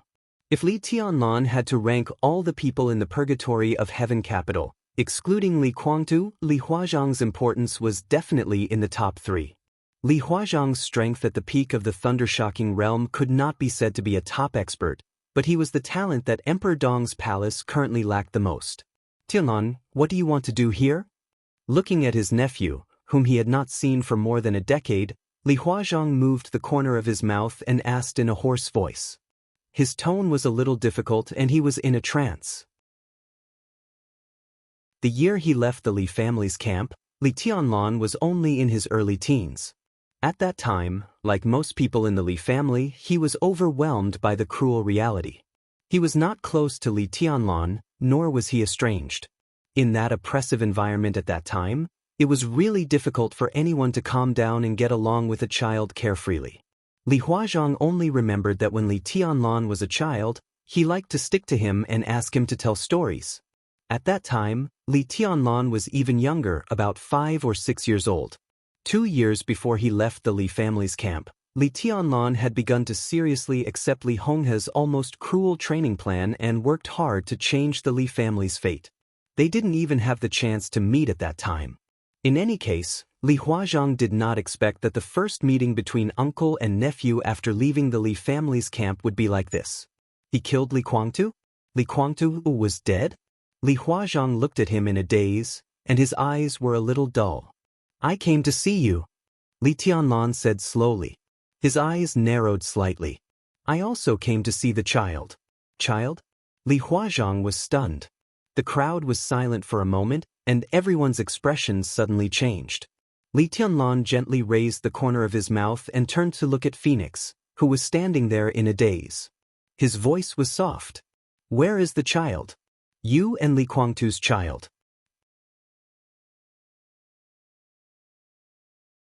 Chapter 1255. That child. In the headquarters of the Purgatory of Heaven capital, uneasiness, hesitation, struggle, and different emotions permeated the crowd. Everything that happened today was too sudden. Everyone in the Purgatory of Heaven capital was not mentally prepared. They all thought that the problem between the Purgatory of Heaven capital and Emperor Dong's palace was only between Li Tianlan and Li Guangtu. Both of them were from the Li family. Even if there was a difference in strength, they should not be in such a hurry to kill each other. Li Tianlan's youth became his greatest advantage against the Purgatory of Heaven capital.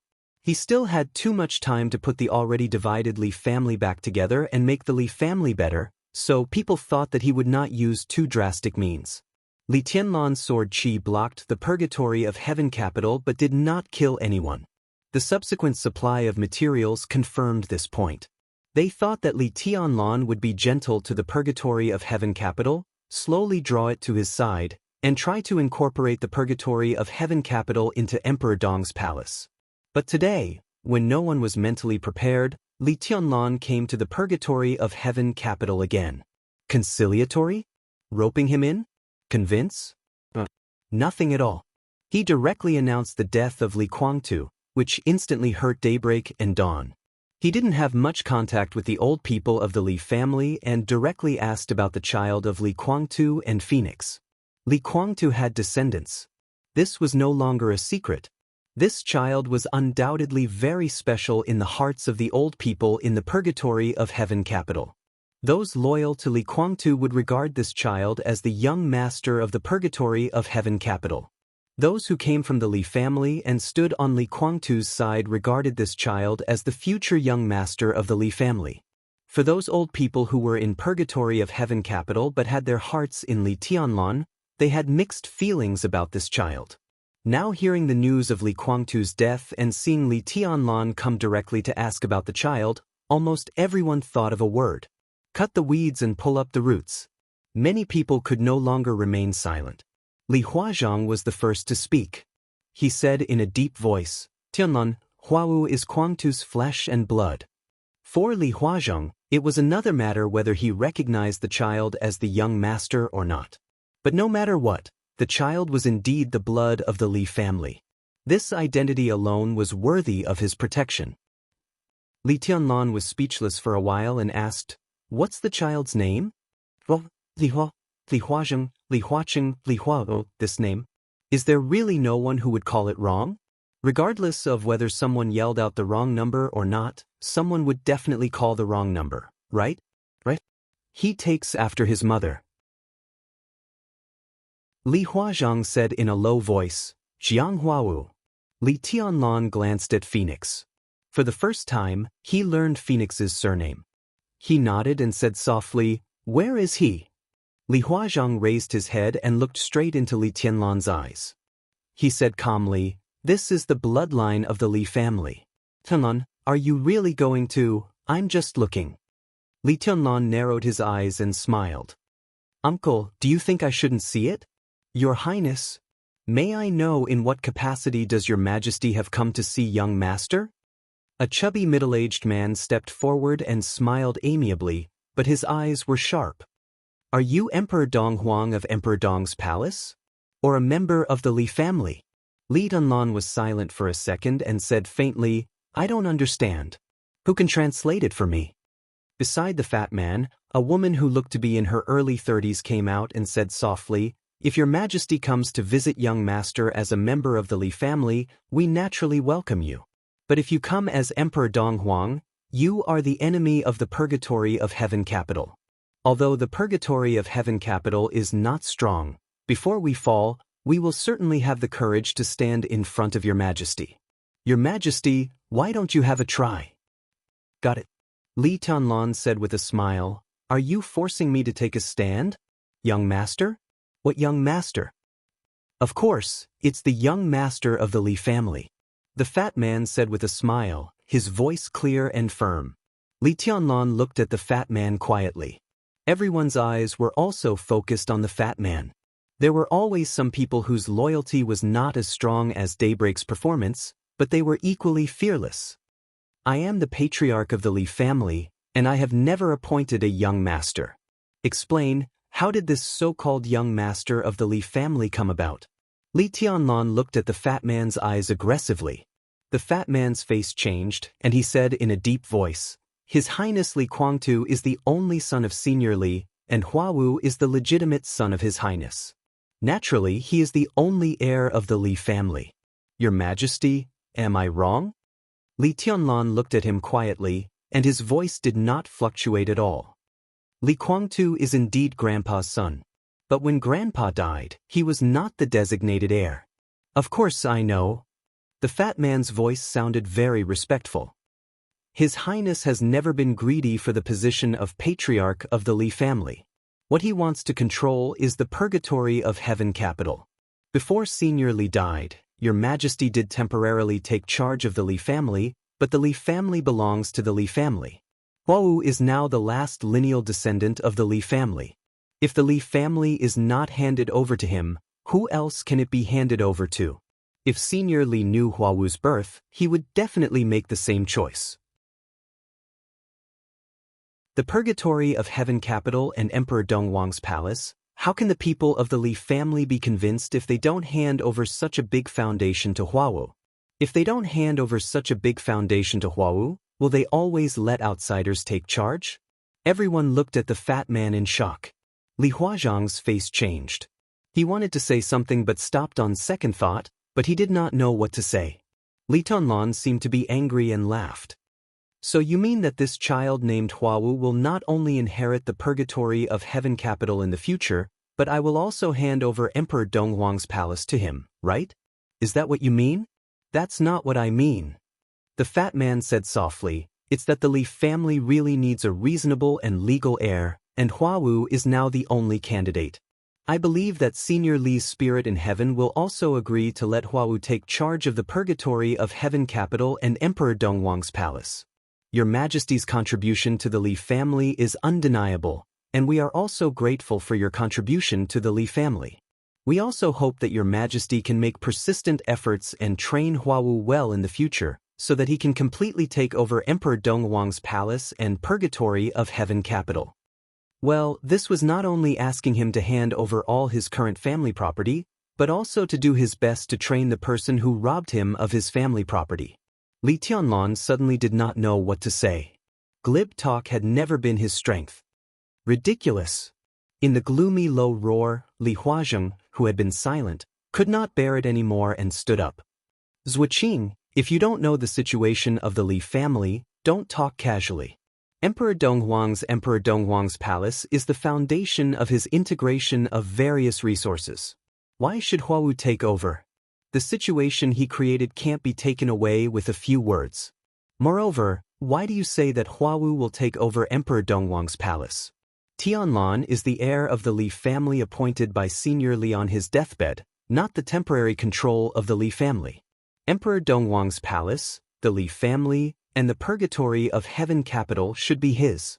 Even if the Li family has a young master, it should be Tianlan's confirmed candidate. Li Huazhang stared coldly at the fat man who was called Zuoqing, and his voice became colder. Moreover, Zuoqing, you are just a guest of purgatory of heaven capital. You are not a guest of the Li family. When is it your turn to intervene in our affairs?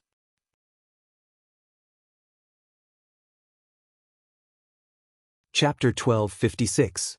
Li Tianlan glanced at Li Huazhang in surprise. Because he left early, he had no deep impression of this uncle, so he couldn't judge his position. But at this time his attitude was very clear. Obviously, he chose to stand on his side. Li Tianlan looked at the crowd around Li Huazhang again. A dozen people were not a large-scale group in the purgatory of heaven capital, but Li Tianlan was very familiar with a few of them. Seeing Li Tianlan looking over, they nodded slightly and raised the corners of their mouths, revealing a smile.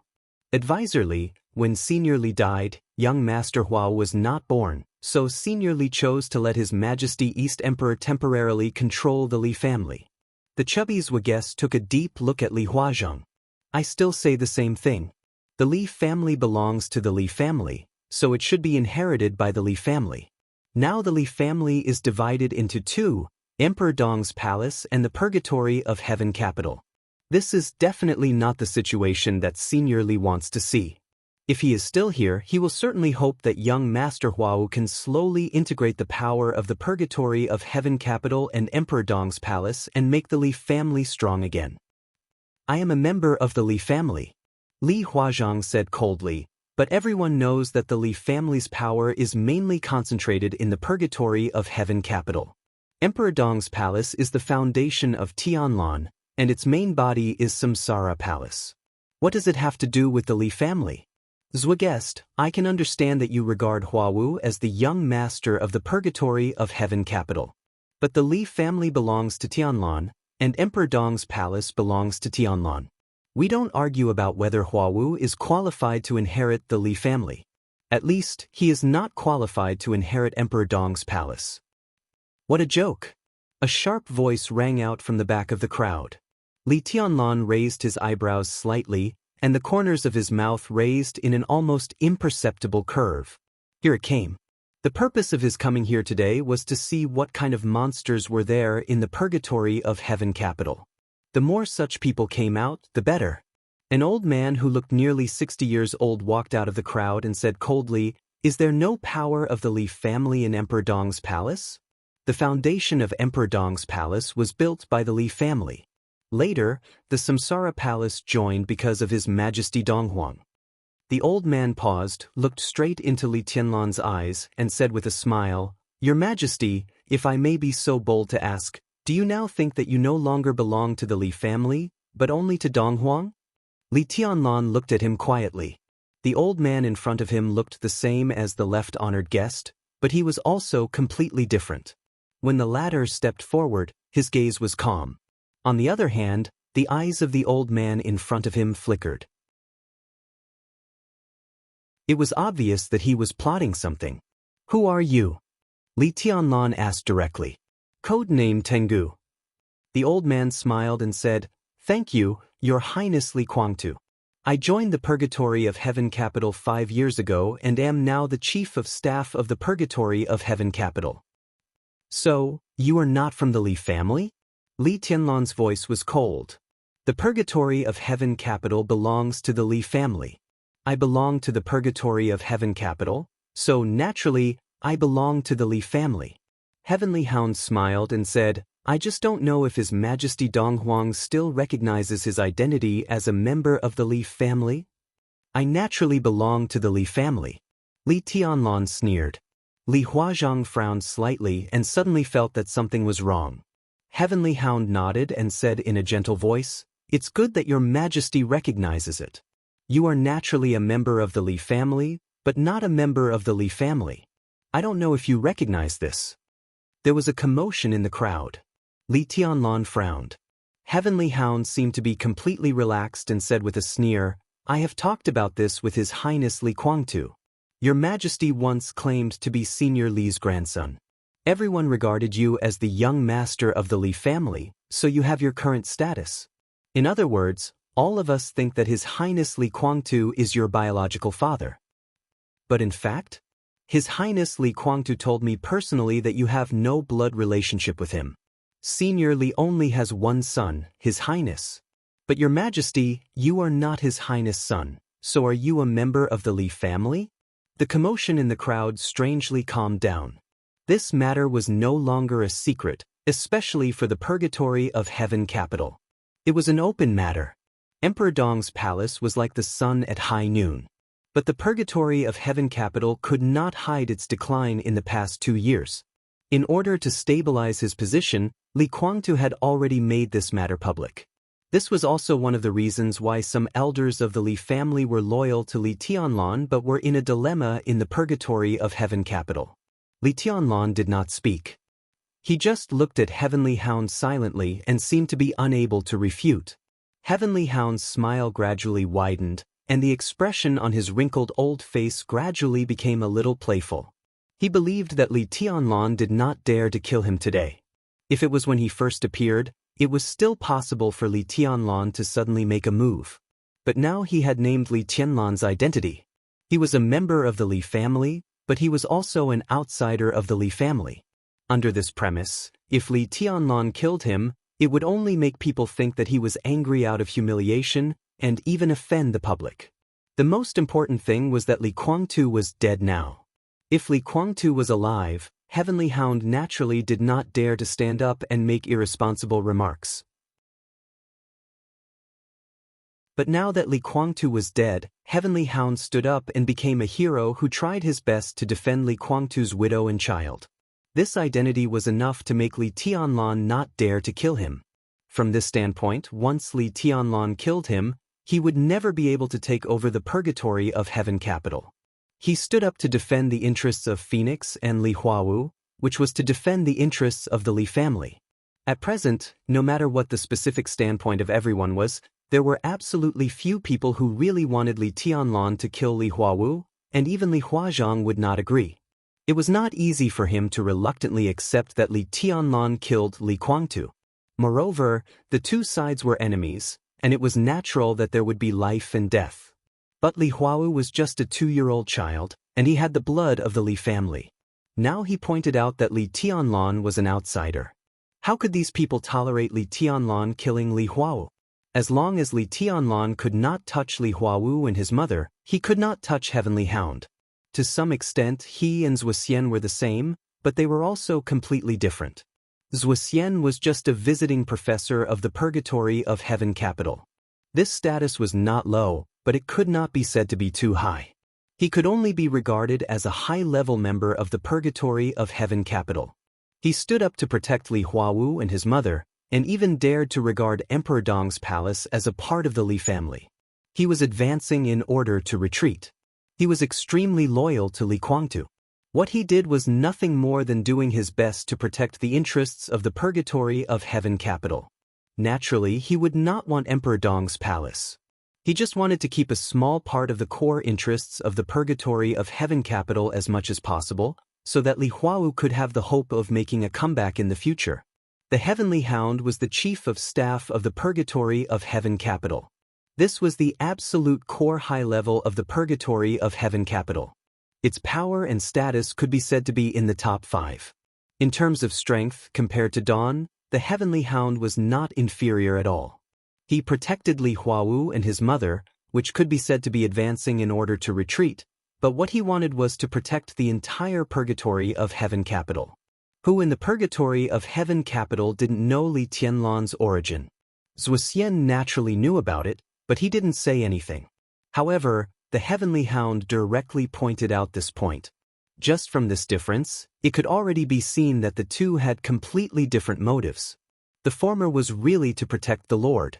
The latter was to create a favorable situation for himself and then compete for benefits. The playful expression on the Heavenly Hound's face became more and more obvious. Today's situation was simply good for him. If he didn't seize it, he was afraid that he would be struck by lightning.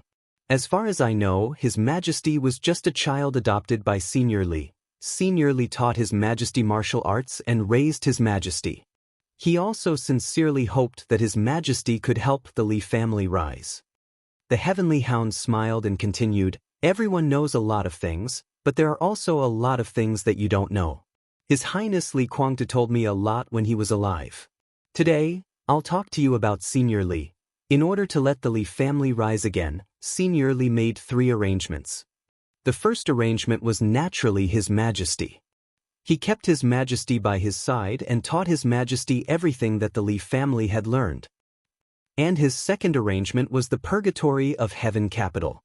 He constantly arranged for the veterans of the Li family to fake their deaths to escape and join the Purgatory of Heaven Capital. That's how the present arrangement came about. What we are going to talk about now is the third arrangement. Senior Li secretly adopted a daughter and taught her all the unique skills of the Li family, including the 24 moves of sword, and has been in secret contact with her for many years.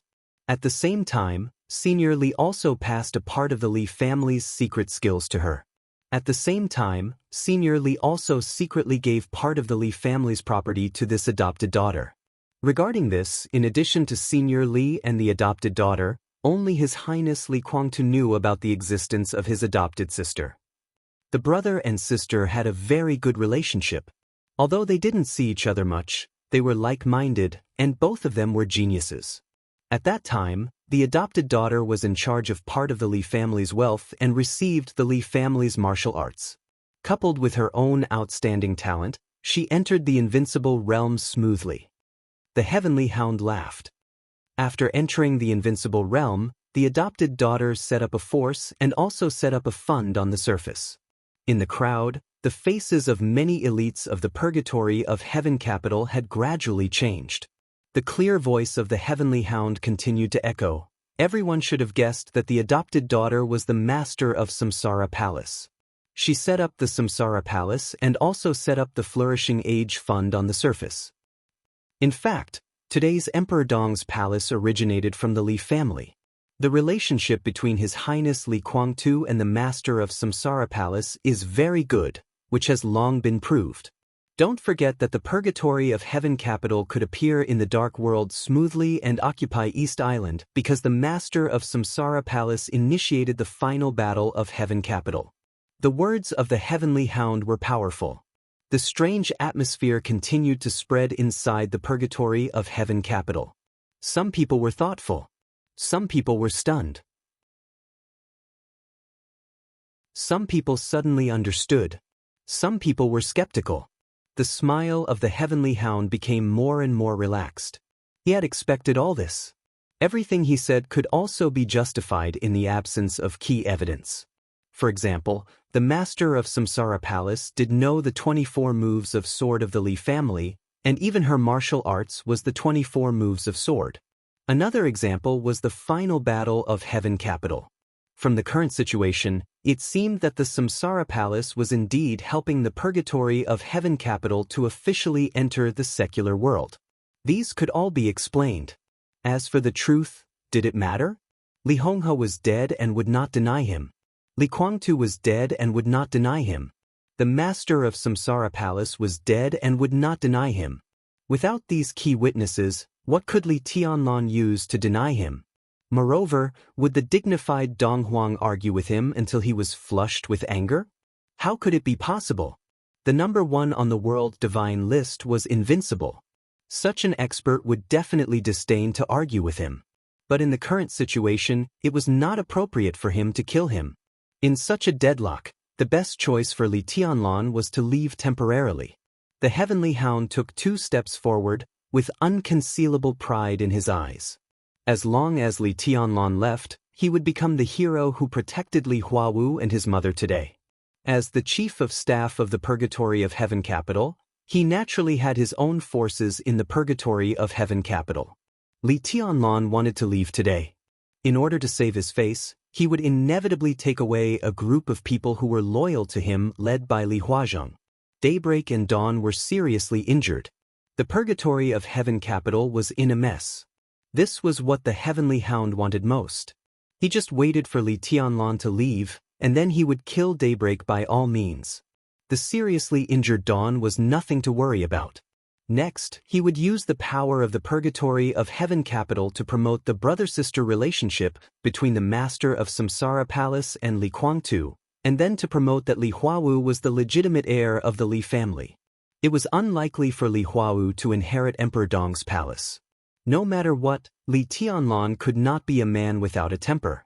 But as long as he occupied this legitimate position, the Heavenly Hound could at least guarantee that he could keep the Purgatory of Heaven Capital. Now, no matter how down and out the Purgatory of Heaven Capital was, it was still the foundation of a superpower, representing power and wealth that others could not imagine. As long as he could control the Purgatory of Heaven Capital, he would become one of the most powerful people in the Dark World. It would be better if he could force Emperor Dong's palace to give up part of its power. The Heavenly Hound's eyes suddenly became extremely hot. He glanced at Phoenix without anyone noticing. Phoenix seemed to have not come to her senses yet. She stood there blankly, with an unconcealable sadness and weakness on her mature and beautiful face. The Heavenly Hound's eyes swept over Phoenix's face and her graceful body curves.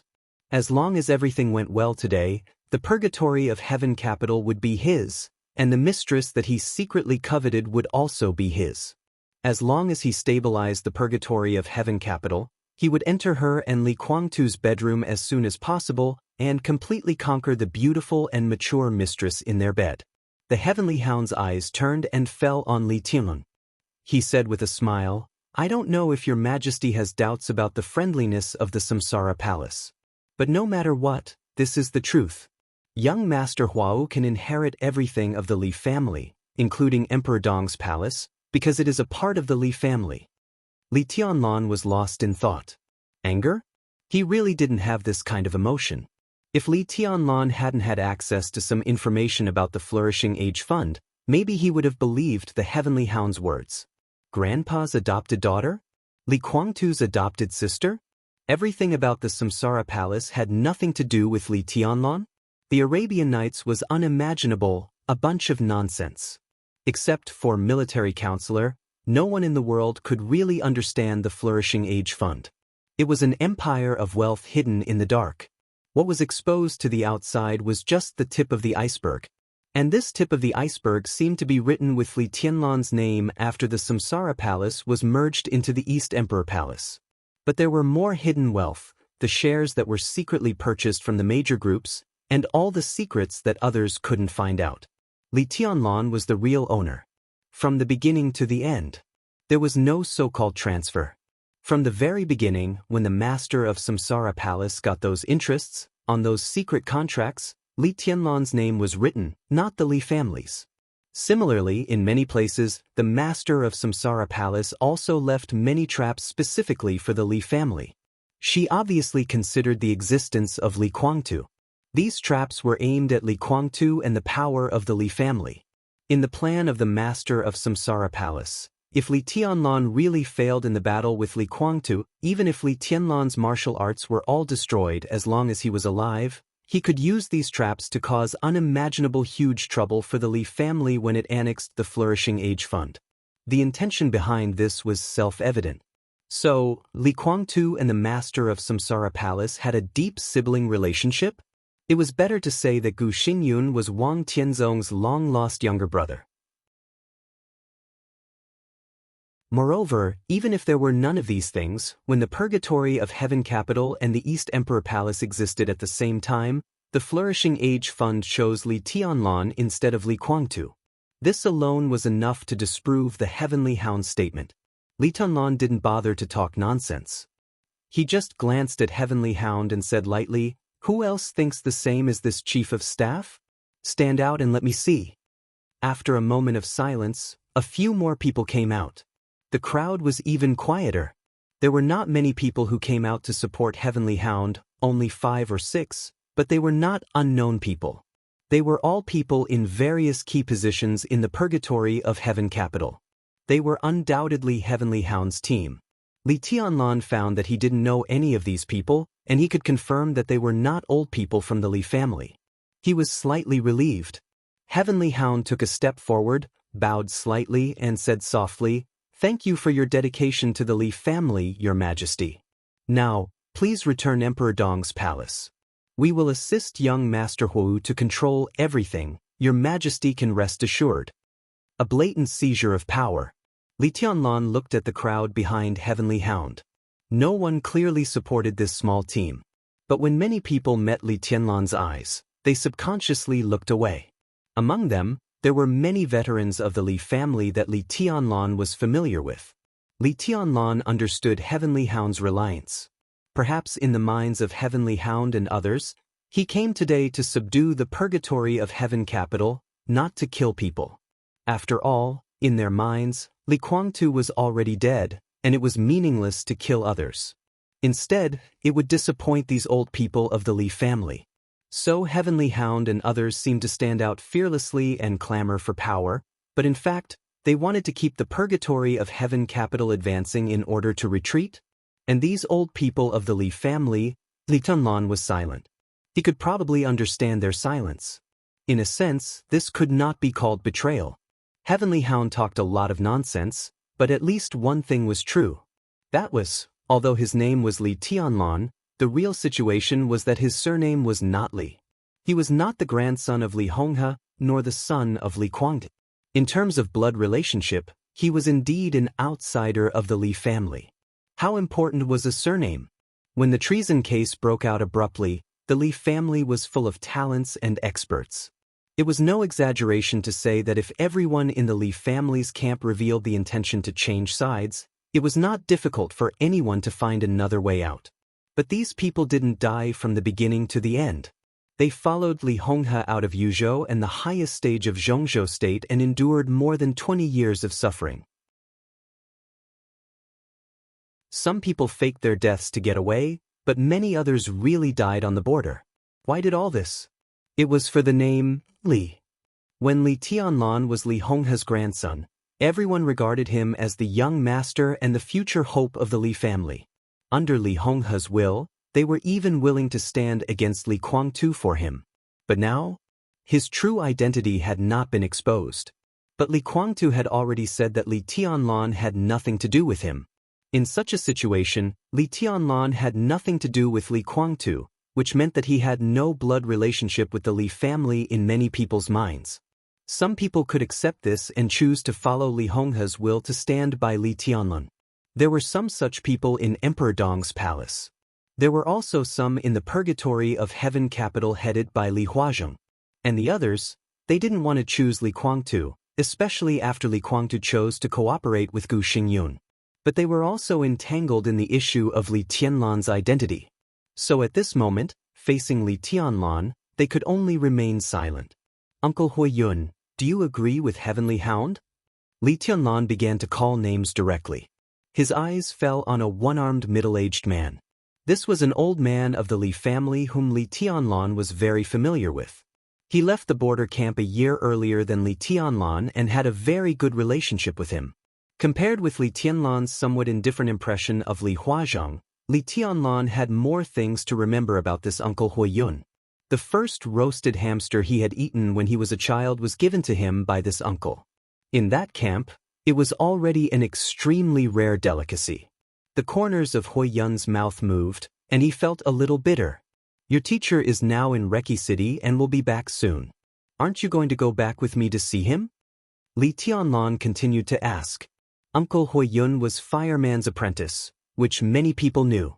He had planned to follow Fireman's path and break through to the invincible realm at the Fire-Flaming Realm.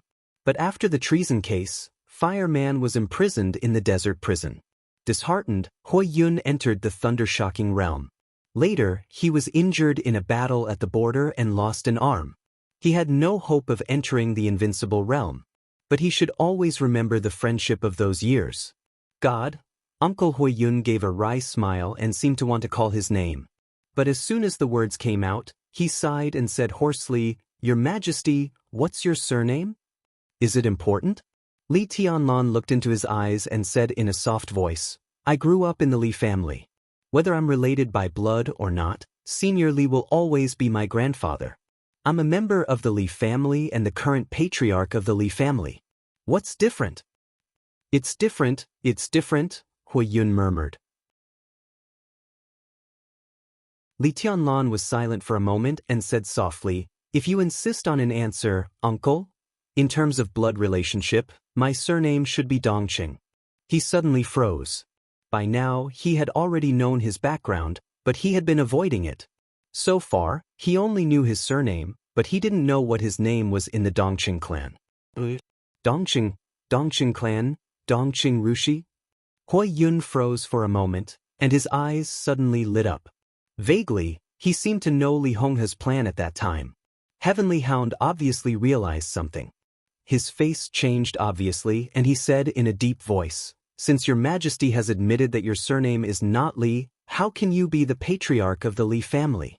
We can discuss about Emperor Dong's palace slowly, but the purgatory of heaven capital belongs to the Li family. How can it be handed over to the Dongqing clan?" "I'm talking to the senior. What right do you have to interrupt?" Li Tianlan glanced at Heavenly Hound coldly. Heavenly Hound took half a step back subconsciously, then gritted his teeth and stood where he was. He said in a cold voice, "Your Majesty is really overbearing, but as a member of the Purgatory of Heaven Capital, don't I even have the right to speak? Your Majesty came here today to conquer the Purgatory of Heaven Capital. In any case, I, Heavenly Hound, will be the first to be unconvinced." "Conquer the Purgatory of Heaven Capital?" Li Tianlan murmured to himself, and then suddenly laughed. He looked at Heavenly Hound, and the temperature in his eyes dropped little by little, getting colder and colder. "Who told you that I came here today to conquer the Purgatory of Heaven Capital?" Uneasiness rose from Heavenly Hound's heart without warning.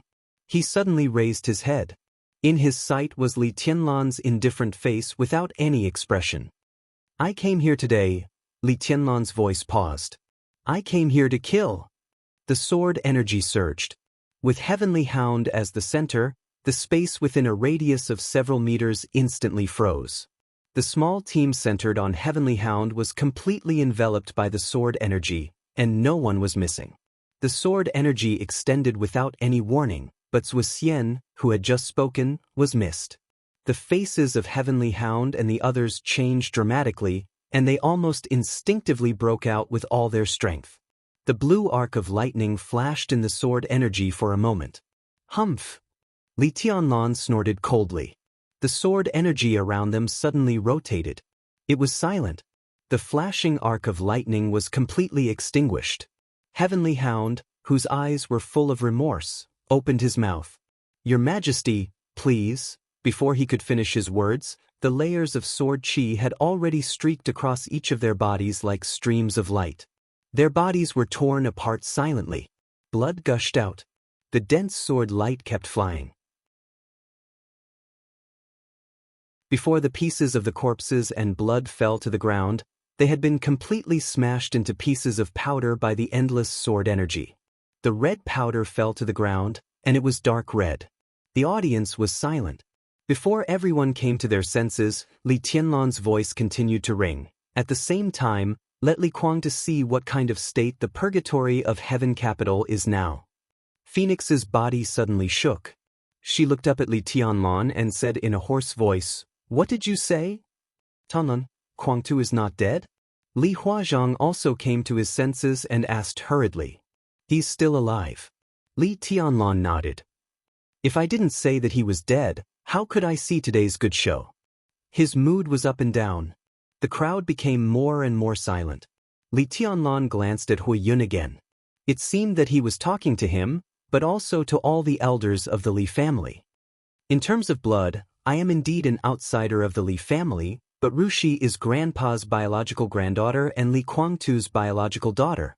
You can go to Emperor Dong's palace to find Li Kuang-tu and ask if it is true. Like Grandpa, I despise Li Kuang-tu. But this man's pride and stubbornness have not changed for many years. At least he still has a sense of shame. You can ask if Rushi is his daughter, and you can ask if he really has a deep sibling relationship with the master of Samsara Palace." Li Tianlan's body slowly rose into the air. "Grandpa doesn't approve of Li Kuang-tu, and the future of the Li family has nothing to do with him. But Rushi is my woman, and her health is slowly improving. In the future, the child of Rushi and me will naturally be the heir of the Li family and the future patriarch of the Li family. In the headquarters of the Purgatory of Heaven capital, the sword energy that blocked the sky dissipated silently. That's all I have to say. From today on, the Purgatory of Heaven capital will be free. You can choose your side freely. Those who choose to return to Emperor Dong's palace are still my uncles and aunties. Those who stand on the opposite side of Emperor Dong's palace are my enemies from now on. His figure took a step forward in the air and disappeared instantly. The next second, Li Tianlan's body appeared in the bedroom of the villa in the center of the Purgatory of Heaven capital.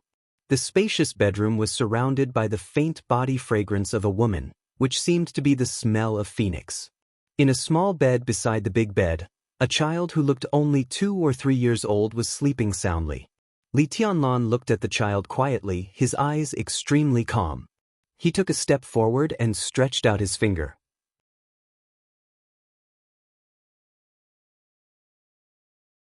Chapter 1257. The moment when his fingers were about to fall. In the slightly narrow room, the sudden surge of mental power exploded into a pure and sharp sword aura. The sword energy was dense and sharp, spreading in every corner of the room. The tea table, the chair, the dining table, and the tea were completely shattered, and the water splashed in the air. For a moment, it seemed that everything in the room had become a sword, and all of them rushed to Li Tianlan. What the fuck do you want to do? Li Tianlan, if you dare to touch Huo, I will make you pay. The violent and suppressed roar echoed in the room, and Li Guangtu's body rushed over with the flying sword energy. Li Tianlan's body moved. There was a slight sound of civilization in the room. A transparent air vortex rotated rapidly with Li Tianlan as the center, and the sword energy rushing from behind all pierced into the vortex and became a part of it. The transparent vortex expanded, and the edge hit Li Guangtu hard, directly sweeping his body out. The expanding vortex covered half of the room, and also Li Huaqing, who was standing beside Li Tianlan. Li Guangtu, whose body hit the wall hard, looked pale, but instantly turned red. He stared at Li Tianlan with a twisted expression, with monstrous anger. Look, he's anxious. Li Tianlan pointed to Li Guangtu and said to Li Huaqing. Li Huaqing's mouth twitched, and he didn't speak. He squinted and quietly looked at the bright screen in front of him. The huge screen was clear and bright, showing the bedroom on the other side of the screen perfectly in front of them. There was another Li Tianlan on the screen. At this time, he was standing in front of the baby's crib, stretching out his finger and gently tapping the face of the sleeping baby. The 2-year-old child moved in a daze and turned over, but he didn't wake up. Instead, he stretched out 2 chubby little hands in his sleep and held Li Tianlan's finger. Inside and outside the screen, a smile appeared on the lips of the 2 Li Tianlan at the same time. No matter how complicated the grudge between us is, I won't go so far as to attack a child. Why are you nervous? Li Tianlan slowly turned around and glanced at Li Guangtu. Li Guangtu snorted and struggled to stand up. His physical condition was extremely poor. He had never recovered from the serious injuries he suffered in the chaos of Snow Country. He was even more seriously injured in the battle in North Sea. Later, he participated in the siege of Li Tianlan. If Xianyuan Wushang hadn't taken action after he was captured, Li Guangtu wouldn't have woken up now. He had been held captive for more than a month, and Li Guangtu had been trying to recover from his injuries. Naturally, there was some effect, but with the forced attack just now, his injuries suddenly worsened again. What do you want? Li Guangtu looked into Li Tianlan's eyes and asked. Li Tianlan's expression was calm, and his eyes seemed deep and empty. But looking at Li Tianlan's expression now, he couldn't capture anything. If he wasn't very familiar with the 24 moves of sword, Li Guangtu wouldn't even be sure that what was left in Emperor Dong's palace was just a sword chi doppelganger. Xianyuan City, Tiandu City. The 2 cities were hundreds of kilometers apart. Li Tianlan's real body went to the Purgatory of Heaven capital, but the sword chi doppelganger could still move around in Emperor Dong's palace. The most exaggerated thing was that the 2 sides were obviously connected to each other. That was to say, Li Tianlan's real body knew what was happening here. Every word he said was equivalent to Li Tianlan communicating with him through the sword Qi doppelganger hundreds of kilometers away. In a sense, this was no longer something that could be explained by pure martial arts. Not to mention that he hadn't broken through. Even if Li Tianlan really entered that supreme realm, he couldn't do this. Now the real body and the doppelganger were so far away from each other, but they could still communicate with each other. The only explanation was that Ruthless, or Xianyuan Feng, was here.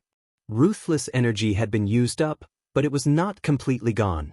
Its remaining energy was enough to stimulate the activity on the sword body, and then carry Li Tianlan's sword Qi to form a special sword Qi doppelganger. And the ability to do this also proved that the relationship between Xianyuan Feng and Li Tianlan could no longer be said to be a simple relationship between man and sword. The bond between man and sword was constantly deepening. Now Xianyuan Feng could almost be said to be a part of Li Tianlan's body. Li Tianlan picked up the remote control and turned off the screen in front of him. What would happen next in the purgatory of heaven capital hundreds of kilometers away? Except for Li Tianlan, Li Guangtu and Li Huaqing could no longer see. Li Guangtu's heart sank slightly. What do I want? Didn't I make it clear enough? Li Tianlan said calmly, I want the purgatory of heaven capital. Now I can let you go. After returning to the headquarters of the purgatory of heaven capital, I will announce that the purgatory of heaven capital is officially incorporated into Emperor Dong's palace.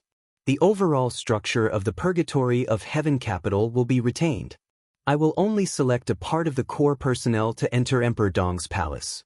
From now on, you can become the first deputy palace master of Emperor Dong's palace. At the same time, the purgatory of heaven capital will still be under your leadership. Emperor Dong's palace will not interfere with the development of the purgatory of heaven capital. But when necessary, the purgatory of heaven capital must be under my command. As long as Emperor Dong's palace exists, the name of the purgatory of heaven capital will exist. After your death, Huawu will completely inherit the purgatory of heaven capital and maintain a higher degree of freedom. After a pause, Li Tianlan continued, I don't like roundabout things, and I don't like negotiations. But after knowing of your existence, I've always wanted to talk to you. I didn't want to see you before because I was giving you the cold shoulder, hoping that you could calm down. Between you and me, there's no need to play the game of asking for a sky-high price and returning the money on the spot. I've given you the conditions, and this is my bottom line. Grandpa asked me to take charge of the Li family before he died, so I have the obligation to take all the power of the Li family into my hands. The purgatory of heaven capital must be incorporated into Emperor Dong's palace, just as I said. If you say anything else, I won't agree. What I can decide is what I told you, and it is also the structure of Emperor Dong's palace in the future.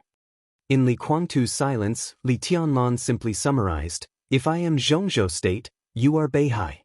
This was Li Tianlan's attitude. It was clear, without any leeway, aggressive, but it also gave Li Guangtu enough space. What he wanted was the integrity of the Li family, to conquer the purgatory of heaven capital, and to conquer Li Guangtu. But he would not interfere too much with the internal affairs of the purgatory of heaven capital and give it a high degree of freedom. But nominally, the purgatory of heaven capital must belong to Emperor Dong's palace and become a subsidiary force of Emperor Dong's palace. And when necessary, that is, when facing foreign enemies, the purgatory of heaven capital must unite with Emperor Dong's palace against foreign enemies. It was equivalent to the relationship between Zhongzhou State and Beihai Province today. However, when these conditions were listed one by one, Emperor Dong's palace gave more restrictions to the purgatory of heaven capital than Zhongzhou State gave to Beihai. But these extra restrictions were for better control of the purgatory of heaven capital. In other words, as long as the purgatory of heaven capital was dominated by the Li family and Emperor Dong's palace, the purgatory of heaven capital was highly free. Li Tianlan felt that he had done his best in this condition, and the conditions in all aspects were also very mature. Emperor Dong's palace had fully developed, and it was the era of Emperor Dong. In front of everyone in Emperor Dong's palace, there was a beautiful picture of mountains and rivers. Zhongzhou State, Tianan, East Island, Europe, America. Time passed, and the shadow of Emperor Dong's palace would spread to the whole world over time. Such a Emperor Dong's palace had completely suppressed the purgatory of heaven capital in terms of influence, talent reserve, high-end combat capability, wealth, and intelligence channels. And Li Tianlan himself had reached the top of the divine list.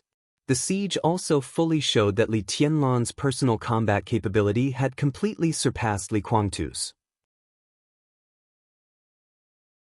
Throughout the hundreds of years of the Li family, Li Tianlan could now be said to be the strongest patriarch. And now he had caught Li Guangtu, controlled his life and death, and controlled the life and death of his children. Under such circumstances, he gave Li Guangtu his own conditions. If Li Guangtu still refused, then no matter what happened in the future, he would basically not change his attitude. This was the final negotiation between the two branches of the Li family, and Li Huaqing was the witness. And Li Tianlan also gave conditions that were not difficult to accept, including what he had just told Li Guangtu, the high degree of freedom after the purgatory of heaven capital joined Emperor Dong's palace, and his position in Emperor Dong's palace. The first deputy palace lord of Emperor Dong's palace was completely under Li Tianlan. With Li Tianlan's temperament, since he gave him this position, it was impossible that he would not dare to give him the responsibility he should bear.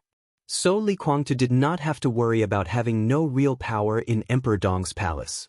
There were 3 deputy palace lords in Emperor Dong's palace: Saint, Hidden God, and Li Shi. What did this mean? First of all, Saint used to be the first senior brother of Mount Shu. The 4 sword masters of Mount Shu were now in different positions, but they had a very good personal relationship with each other. Now Yun Qinshi, the Phantom Sword Master, was in the purgatory of heaven capital. If Li Guangtu was willing to join Emperor Dong's palace, Saint would not take the initiative to make things difficult for Li Guangtu because of his relationship with Yun Qinshi. In the same way, Li Beidian would not make things difficult for Li Guangtu. Sidu Tongyue, the hidden god of Zhongzhou state, was Li Guangtu's confidant many years ago. Now she chose to stand on Li Tianlan's side. After Li Guangtu joined, no matter whether the two could get back together or not, the old friendship would always be there. In the case of not violating the principle, Sidu Tongyue would also support Li Guangtu to a certain extent. Li Shi's situation was even more complicated. The grievances between her and Li Guangtu were enough to be written in a book. But if they were really in the same camp, Li Shi might not fully support Li Guangtu, but at least she would not make things difficult for him. Such a situation could be said to be very good. As long as Li Guangtu was willing to come with the purgatory of heaven capital, he did not have to worry about whether he could gain a foothold in Emperor Dong's palace or not. He could quickly establish his own prestige in Emperor Dong's palace and work together with Li Tianlan to make Emperor Dong's palace better, to make the Li family surpass the peak of the past hundreds of years, and to create a new situation. The high-level officials of Emperor Dong's palace would not make things difficult for him. With the purgatory of heaven capital and his own strength, he could become a super heavyweight in Emperor Dong's palace, and his status was only below Li Tianlan. The most important thing was, it was the condition that Li Tianlan did not tell him, but he heard through the screen. Dongqing Rushi was his daughter. Li Tianlan and Dongqing Rushi's future child would inherit the Li family. If Li Tianlan was an outsider, then the child born by Dongqing Rushi could definitely be regarded as the blood of the Li family. So, what was there for Li Guangtu to be dissatisfied with? Li Guangtu was silent and seemed to be thinking. But there was silence in his eyes. Li Tianlan waited patiently for a full 5 minutes before he calmly said, "Agree or refuse? You won't kill me, will you?" Li Guangtu suddenly laughed.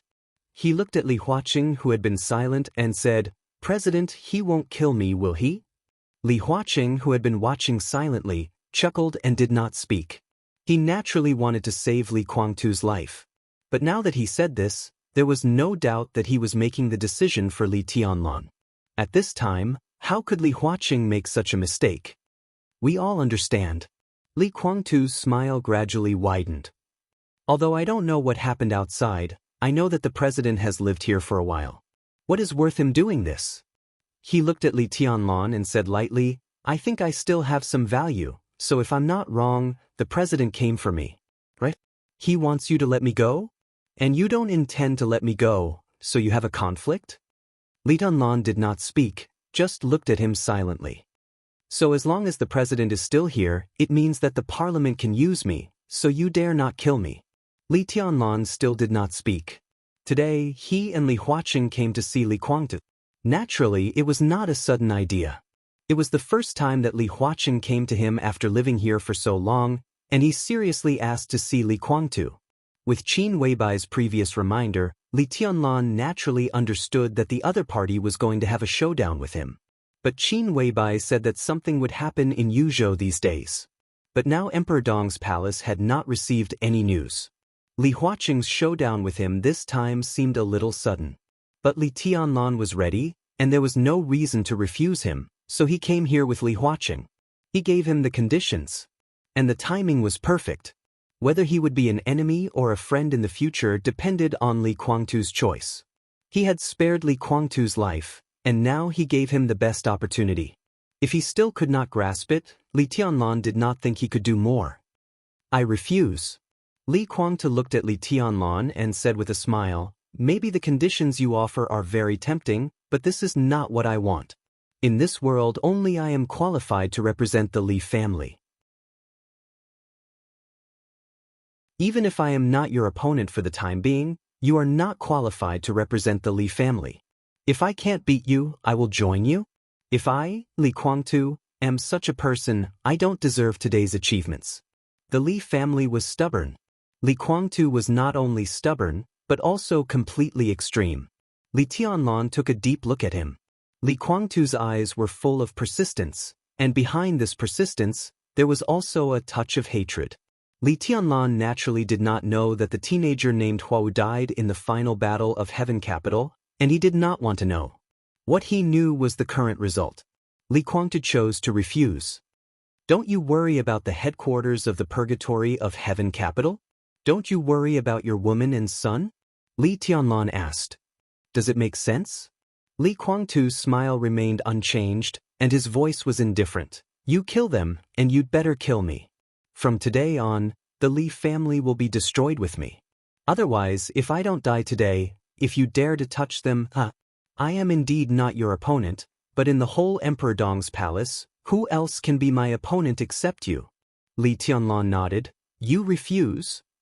Only I can represent the Li family. Li Guangtu said indifferently, I refuse. His attitude was clear, and there was no room for negotiation. Li Tianlan nodded and slowly turned around. He glanced at Li Huaqing. Li Huaqing was also looking at him. His eyes were a little relaxed and a little expectant. Li Tianlan nodded to him and said, You talk. He had finished talking with Li Guangtu. This was also the only time they had a formal conversation. He gave the conditions. Li Guangtu chose to refuse. That was all. It was simple. Li Tianlan walked slowly to the door. When he was about to go out, he paused and said calmly, I won't kill you today, but from today on, you and I are enemies.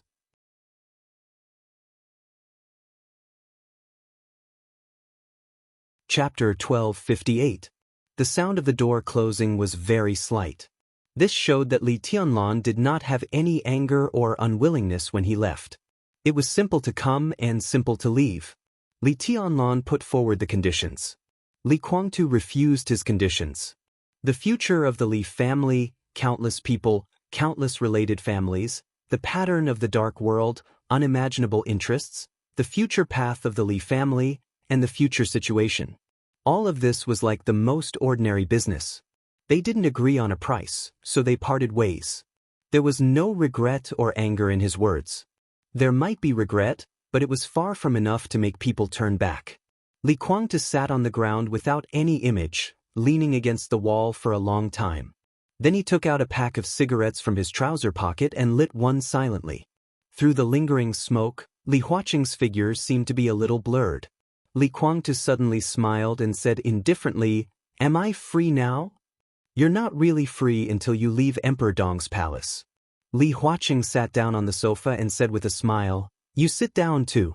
I've always wanted to talk to you, but I never had a chance.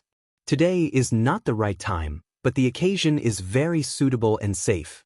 Besides, with Tianlan's character, he won't eavesdrop on us. Li Guangtu thought about it, stood up, and sat opposite Li Huaqing. He puffed out the smoke and remained silent. I'm curious. Li Huaqing said slowly, why didn't you agree with Tianlan? To be honest, I never thought of the conditions he put forward. The autonomy of the Purgatory of Heaven capital, the first deputy palace lord of Emperor Dong's palace, and the future heir of the Li family. What are you dissatisfied with? Pride, paranoia, unwillingness? These could be said to be reasons, but they were not decisive reasons. The three people who put forward this condition, heard this condition, and witnessed this condition, all knew very well what this condition meant. Once Li Guangtu accepted it, although he, the first deputy palace lord of Emperor Dong's palace, would be under Li Tianlan, the Purgatory of Heaven capital would maintain a pretty good autonomy. Even if Li Tianlan would take away part of the core of the Purgatory of Heaven capital, at least he had to ensure the normal structure of the Purgatory of Heaven capital. That was to say, the framework of the Purgatory of Heaven capital would not change. At least the three top masters, Daybreak, Dawn, and Phoenix, would stay. The elite forces of life-prolonging, undying, and Sanluo temples would also stay. Part of the industries and intelligence agencies of the Purgatory of Heaven capital would also stay.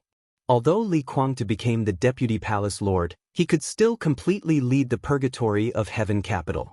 Although Li Tianlan was the palace lord and could control the Purgatory of Heaven capital to a certain extent, he could not interfere in everything. With the position of the first deputy palace lord and the identities of the other deputy palace lords, Li Guangtu could not only control the Purgatory of Heaven capital, but also control Emperor Dong's palace to a certain extent. It was impossible for Emperor Dong's palace to settle accounts after the fall, be made a mere figurehead, get rid of the donkey when it was no longer of use, and burn the bridge after crossing the river. Every word of Li Tianlan's condition revealed his sincerity. The two sides exchanged resources at the bottom line. When Li Tianlan could control the Purgatory of Heaven capital to a certain extent, Li Guangtu could also control Emperor Dong's palace to a certain extent. This was a real win-win situation, a real integration. The Li family would be reunited into one, which was the best situation. And if this merger was successful, both the Purgatory of Heaven capital and Emperor Dong's palace would be greatly strengthened, which was good for both of them. In this state, as long as Li Guangtu gave up his current thoughts and did not target Li Tianlan could not target him again. No matter how much Li Guangtu disliked Li Tianlan, he could just wait. The next patriarch of the Li family was the daughter of Li Tianlan and Dongqing Rushi, Li Guangtu's grandson. Under the circumstances that Li Tianlan and Dongqing Rushi's names were unlikely to be changed, when the child was born, he would not call Li Guangtu grandfather, but grandfather. And if he sincerely joined Emperor Dong's palace, Li Tianlan could accept him. Even if he did not call him father, he would treat him as an elder. In this way, when the child took over, the grievances between Li Tianlan and Li Guangtu would naturally disappear. Similarly, with the child taking over, the entanglement between the Purgatory of Heaven capital and Emperor Dong's palace would be meaningless. Li Huawu's branch could also naturally integrate into the Li family, and there would be no distinction between them. As long as Li Guangtu did not treat himself as an outsider, then no one in Emperor Dong's palace would treat him as an outsider. What was wrong with such a result? But Li Guangtu actually refused. Li Tianlan was not a very aggressive person, but Li Huaqing still did not expect that he would give Li Guangtu such an excellent condition. This was completely impossible in Li Huaqing's mind. After all, everyone could see that the strength of Emperor Dong's palace was now far greater than that of the Purgatory of Heaven capital. The condition that Li Tianlan mentioned could only be put forward when the strength of the two sides was equal. But now it was completely unnecessary. Now Li Tianlan insisted on taking over Emperor Dong's palace and hardened his heart to let more people die on both sides. Throwing Li Guangtu a guest position with no real power seemed to be a very good choice. But Li Tianlan did not beat around the bush. When he had completely gained the upper hand and even controlled the life and death of the Purgatory of Heaven capital, he gave Li Guangtu such a condition. What made Li Huaqing even more puzzled was that Li Guangtu actually refused. The Li family was stubborn? Was this kind of stubbornness a fool? Li Huaqing looked at Li Guangtu smoking another cigarette, but he didn't mean to give one to himself. He shook his head, took out a cigarette box and lit one. You should be very clear that he can't have better conditions. He can't give you the position of the palace lord of Emperor Dong's palace. He can't give you this, and what he gives you is the best. You can feel this kind of sincerity. So what? A very complicated light flashed in Li Guangtu's eyes. There were too many reasons to tell Li Huaqing why. He took a deep drag on the cigarette, and the smoke slowly came out of his nostrils and mouth. Li Guangtu smiled. So, he is still too young. He brought you here to talk to me. There are 3 people here, but you didn't speak, so he regarded this negotiation as a matter of 2 people. Li Guangtu squinted at Li Huaqing. I believe that Li Tianlan is not so scheming now. There are some things that he can't figure out for the time being. After all, he is still not mature enough. But don't you understand? Li Huaqing was silent. Qin Weibai? Li Guangtu suddenly asked. I don't know. Li Huaqing shook his head. Li Guangtu sneered, and his voice was a little cold. She is a disaster to the country and the people. That which deserves to die. Li Huaqing couldn't help laughing. Which? Everything she did was for Tianlan. Not to mention a little infamy, even if there were more things, as long as it was beneficial to Tianlan, she would not hesitate to do it. You hate her to the bone, but doesn't she hate you to the bone? You have tried to kill her man many times. Do you still want to be extravagant? Do you expect her to give you a good end? To be able to meet such a woman is your luck, fortune, and destiny. If you had such a woman by your side all those years ago, how could you appear here today? Li Huaqing was silent. At this moment he thought of Li Shi, the woman who was really willing to let him give up a lot of things to protect. In the battle at the border that year, the Li family collapsed, and the winner took all. But now looking back, if Li Shi had helped him with all her strength at that time instead of choosing to stab him at the most critical moment, what would the result be? Li Guangtu took a deep breath and didn't speak. His face was gloomy. If I hadn't come with Tianlan, would you have agreed to his conditions? Li Huaqing looked at Li Guangtu and asked. At this moment, there seemed to be a lot of things hidden in his eyes. Li Guangtu sneered. If I had agreed to his conditions, would you have let me and the purgatory of heaven capital live? Li Huaqing didn't speak. He sat there quietly, as calm as the ocean. The answer is obvious, isn't it? Li Guangtu said in a mocking tone. President, you and I are of the same generation. When I was at the height of my success, you had just started. When you had a meteoric rise, I had been knocked down from the clouds to the dust. But I know far more about Zhongzhou State and you than Li Tianlan. Zhongzhou State's evaluation of you is that you are gentle and stable. This evaluation is indeed correct, but it is only one side of it. At the critical moment, your former opponents are very clear about how ruthless you are. Those who have really paid attention to you are also very clear about it. After I joined Emperor Dong's palace, and the purgatory of heaven capital and Emperor Dong's palace merged into one, the power in Li Tianlan's and my hands has more than doubled. Li Tianlan, me, Lin Fengting, Li Shi, Zhang Yue, Saint, Daybreak, Military Counselor, Dawn, Phoenix, Cool Breeze, Drifting Cloud, Yun Qinshi, Li Beidan, Baiyum. After all the hidden dangers of the Li family are eliminated, what kind of strength is this to put out this lineup? Not to mention this era, even in the peak of the Wang family of Beihai, I'm talking about the period when the Wang family of Beihai had the Li family, can Beihai resist our lineup? The combination of this lineup means that Emperor Dong's palace and the purgatory of heaven capital will no longer have any opponents in the dark world. It means that Li Tianlan and I will really keep our word in the special warfare system of Zhongzhou State. It means that we can instantly unify Tianan. It means that we can directly recapture East Island. It means that we can directly conquer Beihai.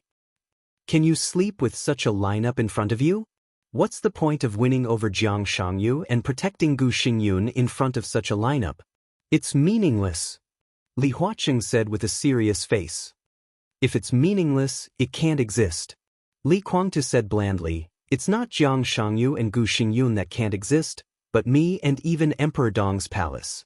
In the final analysis, it's the Li family. According to the character of the current young patriarch of Beihai, stability should be the priority in the next few years. And with all due respect, in the past 2 years, you and Chen Fangqing have tortured them a lot. Chen Fangqing is dead, so the resentment will naturally focus on you. The young patriarch doesn't like you either. They may have conflicts with Emperor Dong's palace in the future, but they will definitely not stand on the side of Zhongzhou state, so you can't win over the Wang family of Beihai. And if the Purgatory of Heaven capital merges with Emperor Dong's palace, you can't find a force that can balance us in the whole Zhongzhou state or even the whole dark world, let alone a force that has the courage to stand against us in the open. The combination of Jiang Shangyu and Gu Xingyun is not weak. At most, you can win over Wang Xiaoyao. If I recover from my injury, I can beat Jiang Shangyu. Although Gu Xingyun is tricky, Li Shi can also balance him. If Wang Xiaoyao takes action, Wang Wuxiang'e will not sit back and do nothing. Morade's identity is special. Even if you dare to let him join Zhongzhou state openly, other invincible realm experts in Emperor Dong's palace can kill him. In this way, Li Tianlan has no opponent. Even Jiang Shangyu can't bear this kind of pressure. And once such a phenomenon appears, it proves that the Li family after the merger of the Purgatory of Heaven capital and Emperor Dong's palace has been out of control and completely out of the control of Zhongzhou state. President, I know you very well. You won't allow this to happen. Li Kuangtu smiled and said, if I really agree, you will stop it. If you can't stop it, then the overall power of Zhongzhou state will probably attack the Li family in all aspects. Emperor Dong's palace will suffer heavy losses, and so will the Purgatory of Heaven capital. But in the end, it's the Li family that will be weakened as a whole, right? After all, that silly boy is too young and not mature enough. He dotes on and trusts Qin Weibai too much, so he should have told Qin Weibai his bottom line long ago. Of course, Qin Weibai didn't disappoint his trust. But after all, she is not a member of the Li family, and she doesn't want to understand the Li family. That siren only has Li Tianlan in her eyes, and she doesn't care about anything else. This mentality will also make her go to extremes on anything related to Li Tianlan. She only wants Li Tianlan to be safe, and she doesn't care about anything else. The conditions put forward by Li Tianlan are very good, and I have the possibility to agree. Once I agree, I will first face the suppression of you and Zhongzhou state. Not to mention anything else, just this alone is a risk in Qin Weibai's eyes, so she doesn't want to see this. And I have tried to kill her man many times, so she naturally can't tolerate me. That's why you and that silly boy came to talk to me today. He is now in full swing, like the sun at high noon, so he naturally won't think so much. Tut, this is the good thing about being immature. Young and frivolous, he dares to offend everyone. Our merger will cause Zhongzhou state to be afraid of us. Maybe he doesn't think of it, but he doesn't care. Look, this is Dongwang's confidence. Qin Weibai is a very smart woman. The smartest thing about her is that she can protect Li Tianlan to the greatest extent, and at the same time, she can make Li Tianlan not feel disgusted with her like she is doing it for his own good. So on this matter, she didn't persuade Li Tianlan, but asked you to come with him. Li Tianlan doesn't care about some things or is too lazy to see clearly, but Qin Weibai knows that I understand. In the face of the all-round suppression of Zhongzhou state, how can we fight? We can't fight. If we really fall out, Li Tianlan and I can barely survive. Zhongzhou state may suffer a great loss, but the Li family will be gone after all. That's my Li family. I'm extreme, paranoid, but also timid. I can see the consequences of what Li Tianlan dares to do, so I don't dare to do it, and I don't dare to agree to his conditions. Qin Weibai can see this, so when you walked into this room with him, the siren already knew the result. I refused Li Tianlan, and in the future, if she wants to kill me or plot against me, she will have no scruples. Li Kuangtu's voice was slow, but it was extremely stable and clear. Li Huaqing had been listening in silence. During the whole process, he smoked 2 cigarettes in a row. When Li Kuangtu's voice disappeared, he sighed and laughed. So you refused Li Tianlan, to some extent, to protect him? I am protecting the Li family. Li Guangtu's voice was cold. In some ways, he and Li Tianlan had always had a tacit understanding. For example, he could use external forces to deal with Li Tianlan, and even join forces with Jiang Shangyu and Gu Xingyun, but he had never touched Emperor Dong's palace. Li Tianlan could be merciless to him, but from beginning to end, at least before today, he had never targeted other people in the purgatory of Heaven Capital. In their hearts, each other's industries were their future industries, so both sides had a tacit understanding to protect these. Today, although Li Tianlan killed a few people in the purgatory of Heaven Capital, none of them were from the Li family. They were just high-level officials of the purgatory of Heaven Capital. He could fight with Li Tianlan to the death, but under the overall situation, he could not allow others to plot against the Li family. I suddenly think of the chaos in Snow Country. Li Huaqing smiled and said, "If you had known this day would come, would you still have lent your sword to Li Tianlan in Snow Country?" Chaos in Snow Country, Trial Day. It was because of the sword that Li Guangtu lent to Li Tianlan that Li Tianlan could control Li Guangtu's sword energy with perfect sword intent to rush out of the desperate situation and let the trial day come to an end. Li Guangtu said lightly, at that time he could be said to have lost the face of the Li family. After all, it was too ugly. Paranoid. Li Huaqing seemed to have completely understood the meaning of this word in the Li family. He nodded slowly and said, "Is this the reason you refused Li Tianlan?" "This is a reason you can accept," Li Huaqing said calmly. Reason? If he wanted to say it, he could say a lot. From the very beginning, he was not convinced that Li Honghe put all his chips on Li Tianlan. In Li Honghe's plan, everything in the purgatory of Heaven Capital was prepared for Li Tianlan. As Li Honghe's biological son, Li Guangtu was just a transitional figure. How could he be convinced?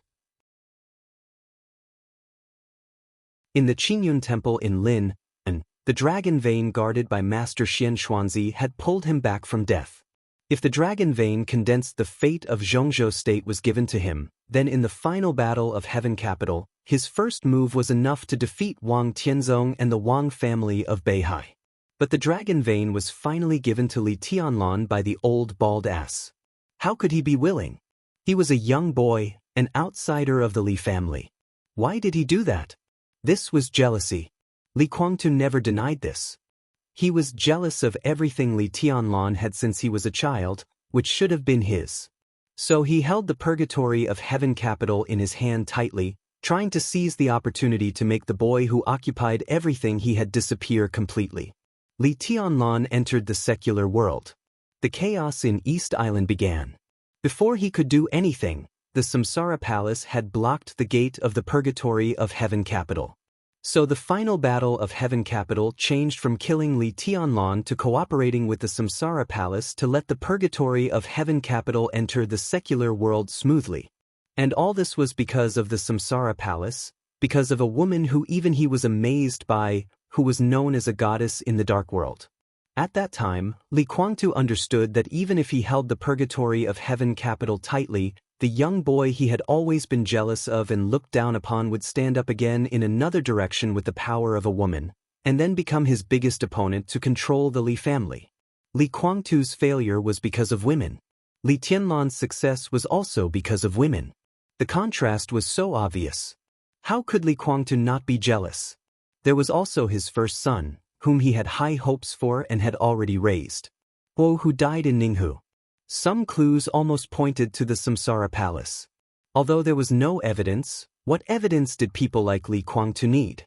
The most important thing was, join Emperor Dong's palace. Li Guangtu didn't want to. If he didn't want to, he didn't want to. They were all reasons. Every one of them was a reason. As for joining Emperor Dong's palace, Li Guangtu couldn't think of an excuse to convince himself to ignore these reasons. It doesn't matter.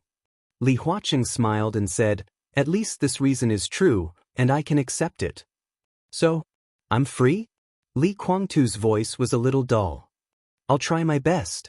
Li Huaqing said calmly, fight for your freedom. I'm 99% sure that I can take you out of the purgatory of Heaven Capital today. His voice paused. Li Huaqing looked at him and didn't speak. The premise is, what can you do for me and for Zhongzhou State? Are you optimistic about Li Tianlan?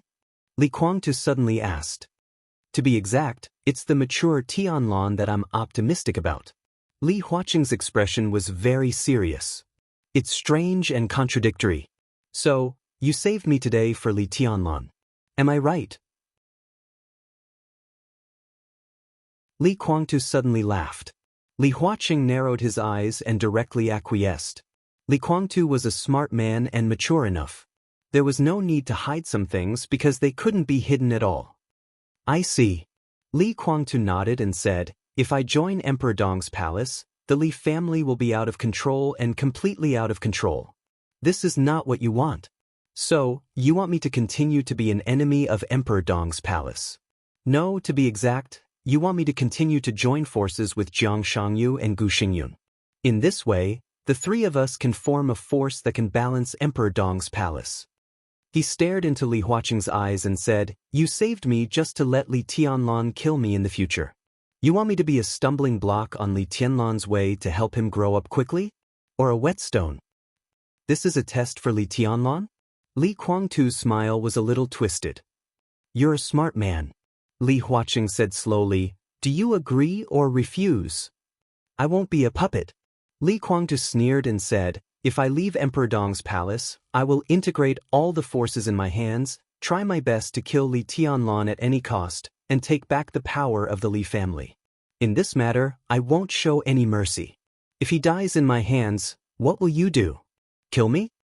Li Huaqing looked at him expressionlessly and said coldly, you can kill Tianlan, which naturally proves that you are more valuable than Tianlan. Why should I kill you? In my heart, you are his whetstone, but you can be a knife. Li Guangtu looked into his eyes. Facing his eyes, Li Huaqing didn't give in at all. After a long time, Li Guangtu took a deep breath and slowly nodded. Li Huaqing turned and walked to the door. It was also straightforward. He said, wait for my news.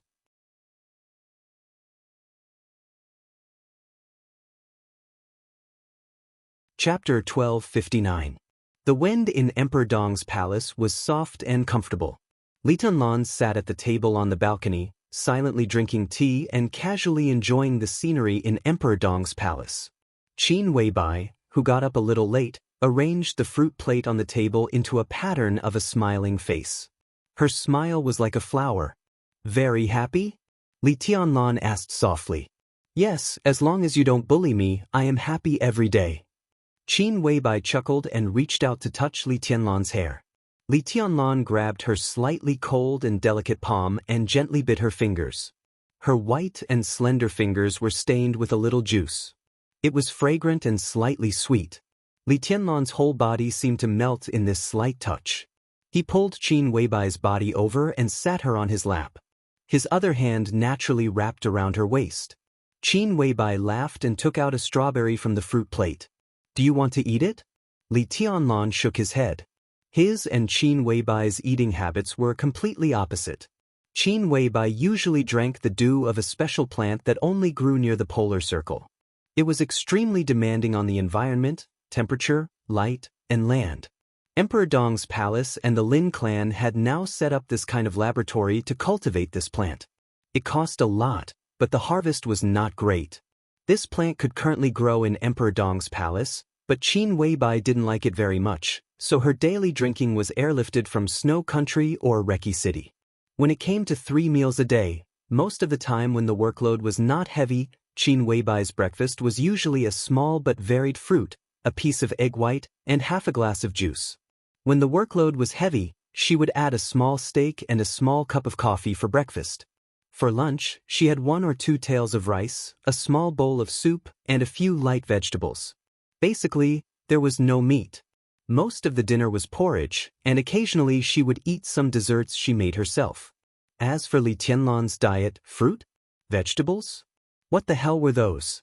3 meals a day, from morning to night, meat, meat, meat. Eating regularly to nourish the stomach were all nonsense. In terms of eating, he didn't like any fruit. The only thing he liked was meat, and he didn't even care about the taste. Qin Weibai took a small bite of the strawberry and laughed again. She sat on Li Tianlan's lap and gently twisted her waist. Are you so happy because of Li Kuangtu? Li Tianlan asked suddenly. Qin Weibai was a little confused. She thought about it and nodded. Part of the reason. I don't like this person, and I don't want to be with him. It's good that he can leave Emperor Dong's palace now. Li Tianlan played with her soft long hair and said nothing. Qin Weibai quietly ate the fruit. Her movements were very delicate. After she finished the strawberry in her hand, she picked up a wet towel and wiped her hands. Then she wrapped her arms around Li Tianlan's neck and said softly, Are you unhappy? Not really. Li Tianlan shook his head. I gave him the best conditions, but he refused. It's a pity that we didn't reach an agreement. Regarding Li Kuangtu, he didn't have any complicated thoughts. He didn't have a good impression of him, but he didn't dislike him much either. He and Li Kuangtu were enemies, but Li Kuangtu was a very stubborn person. Such people were often very pure. Even if they were enemies, he wasn't the kind of person who would make others gnash their teeth and want to kill him. After all, he is Rushi's father. If there is a chance, I don't want to let him go. If he leaves Emperor Dong's palace today, he will only die in the future.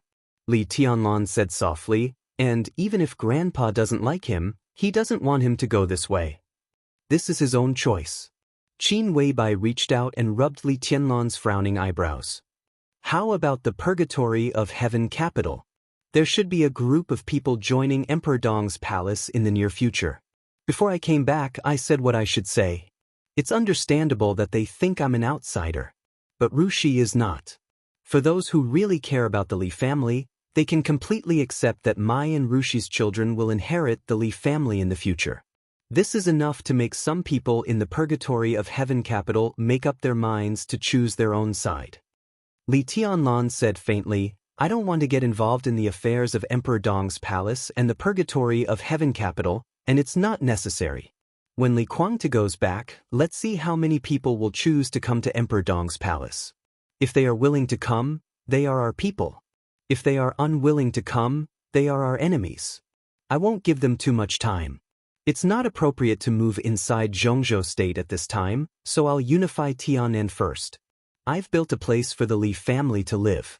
When I drive the purgatory of heaven capital out of Tianan, they can't say that I'm heartless. It's good that you know. I'll support you. Qin Weibai smiled sweetly. Li Tianlan nodded, thought for a moment, and suddenly said, Something happened in Yuzhou? Qin Weibai was a little confused. You said that something would happen in Yuzhou in the next few days, so that Li Huaqing would make up his mind to come to me.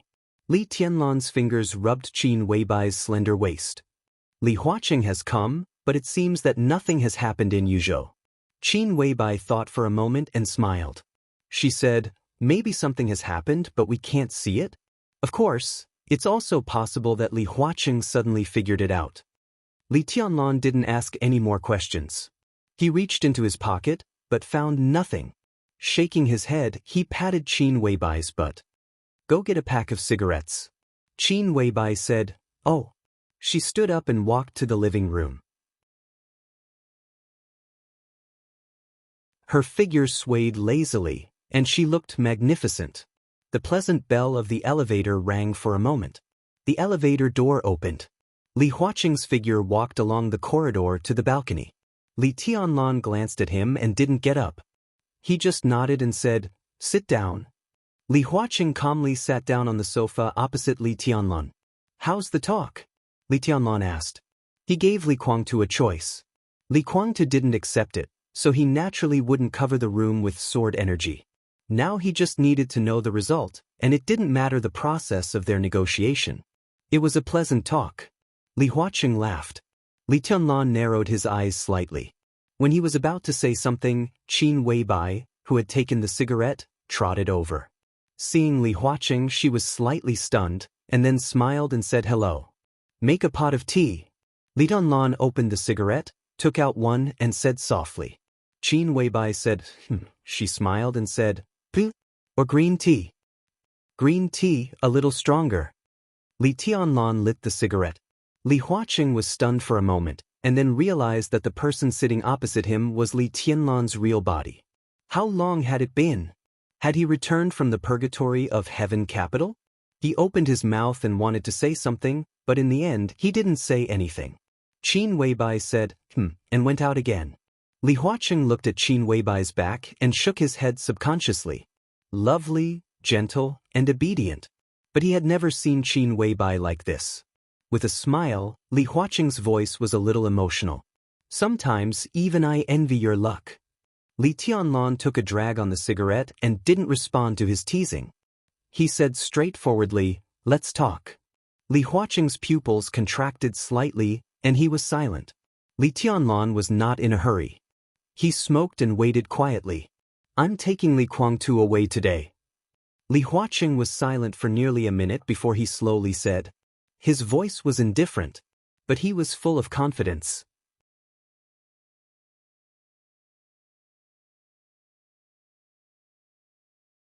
Chapter 1260. From Li Huaqing's light voice, Li Tianlan felt a kind of almost strong confidence. This was undoubtedly a showdown. But why was it today? What Qin Weibai predicted should have happened in Yuzhou did not happen. Things in Liaodong were still in a stalemate. The Flourishing Age Fund was also as stable as Mount Tai. The situation in Zhongzhou State was generally calm, so why did Li Huaqing suddenly choose today to have a showdown with him? Was it because he valued Li Guangtu so much that he ran out of patience and was in a hurry to get him out to complete the layout before the election?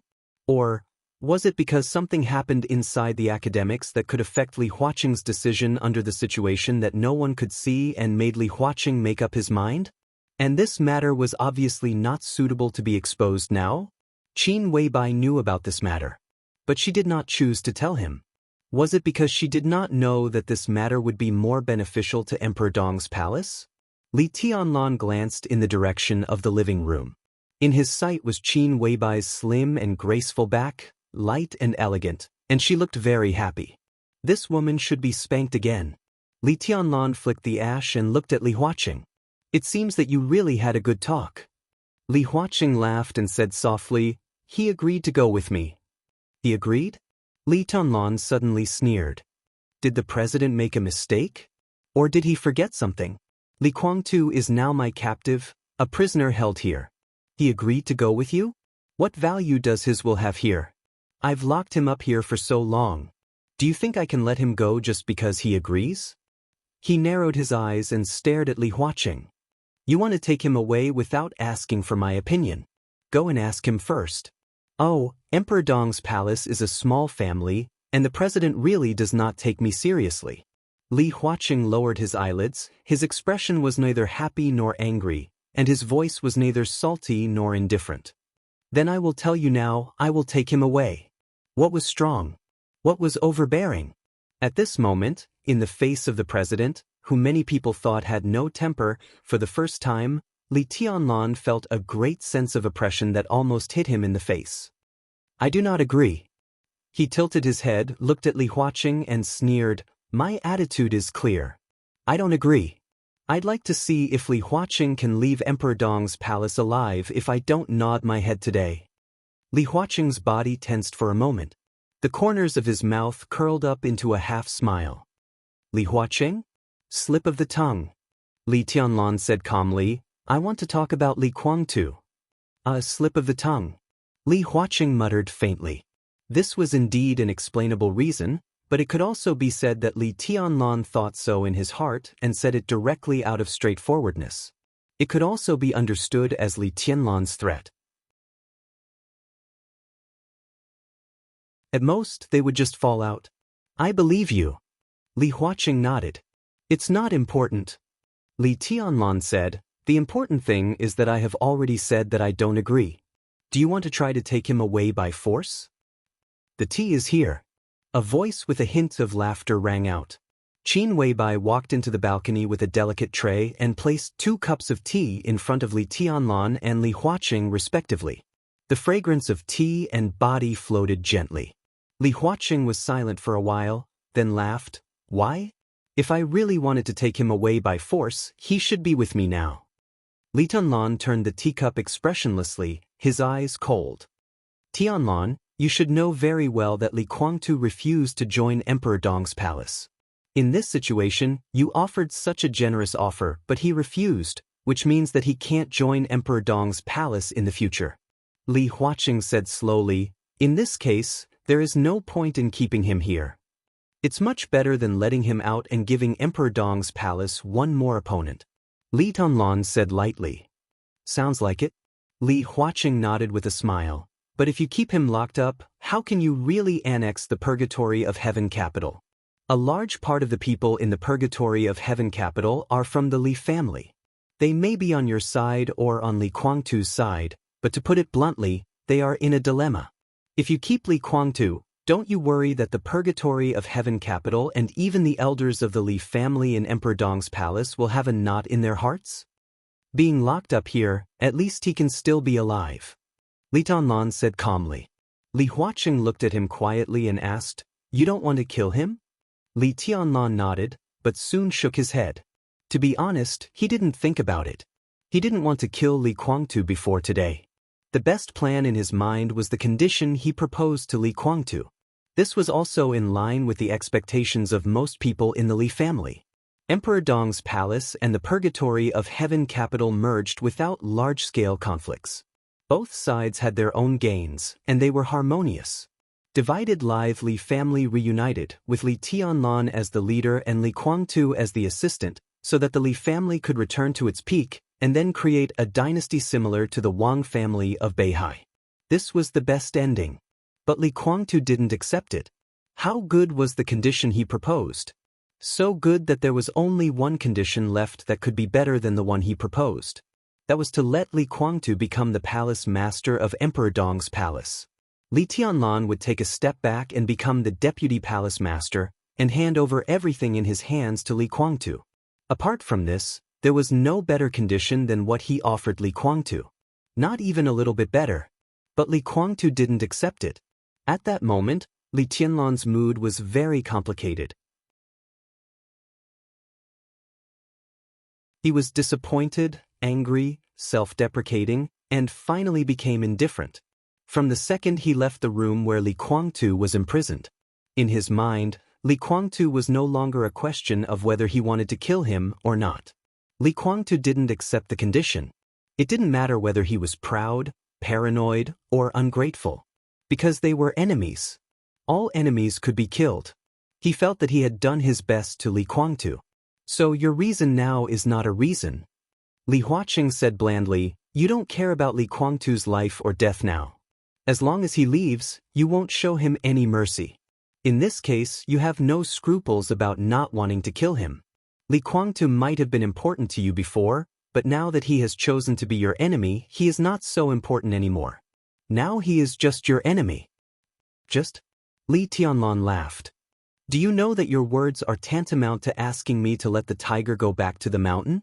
If I nod today, the Li family and Emperor Dong's palace are likely to pay the price of countless people's lives in the future? If Emperor Dong's palace wants to develop, some sacrifices are inevitable. Li Huaqing's voice was cold. Then I can at least choose to reduce one enemy.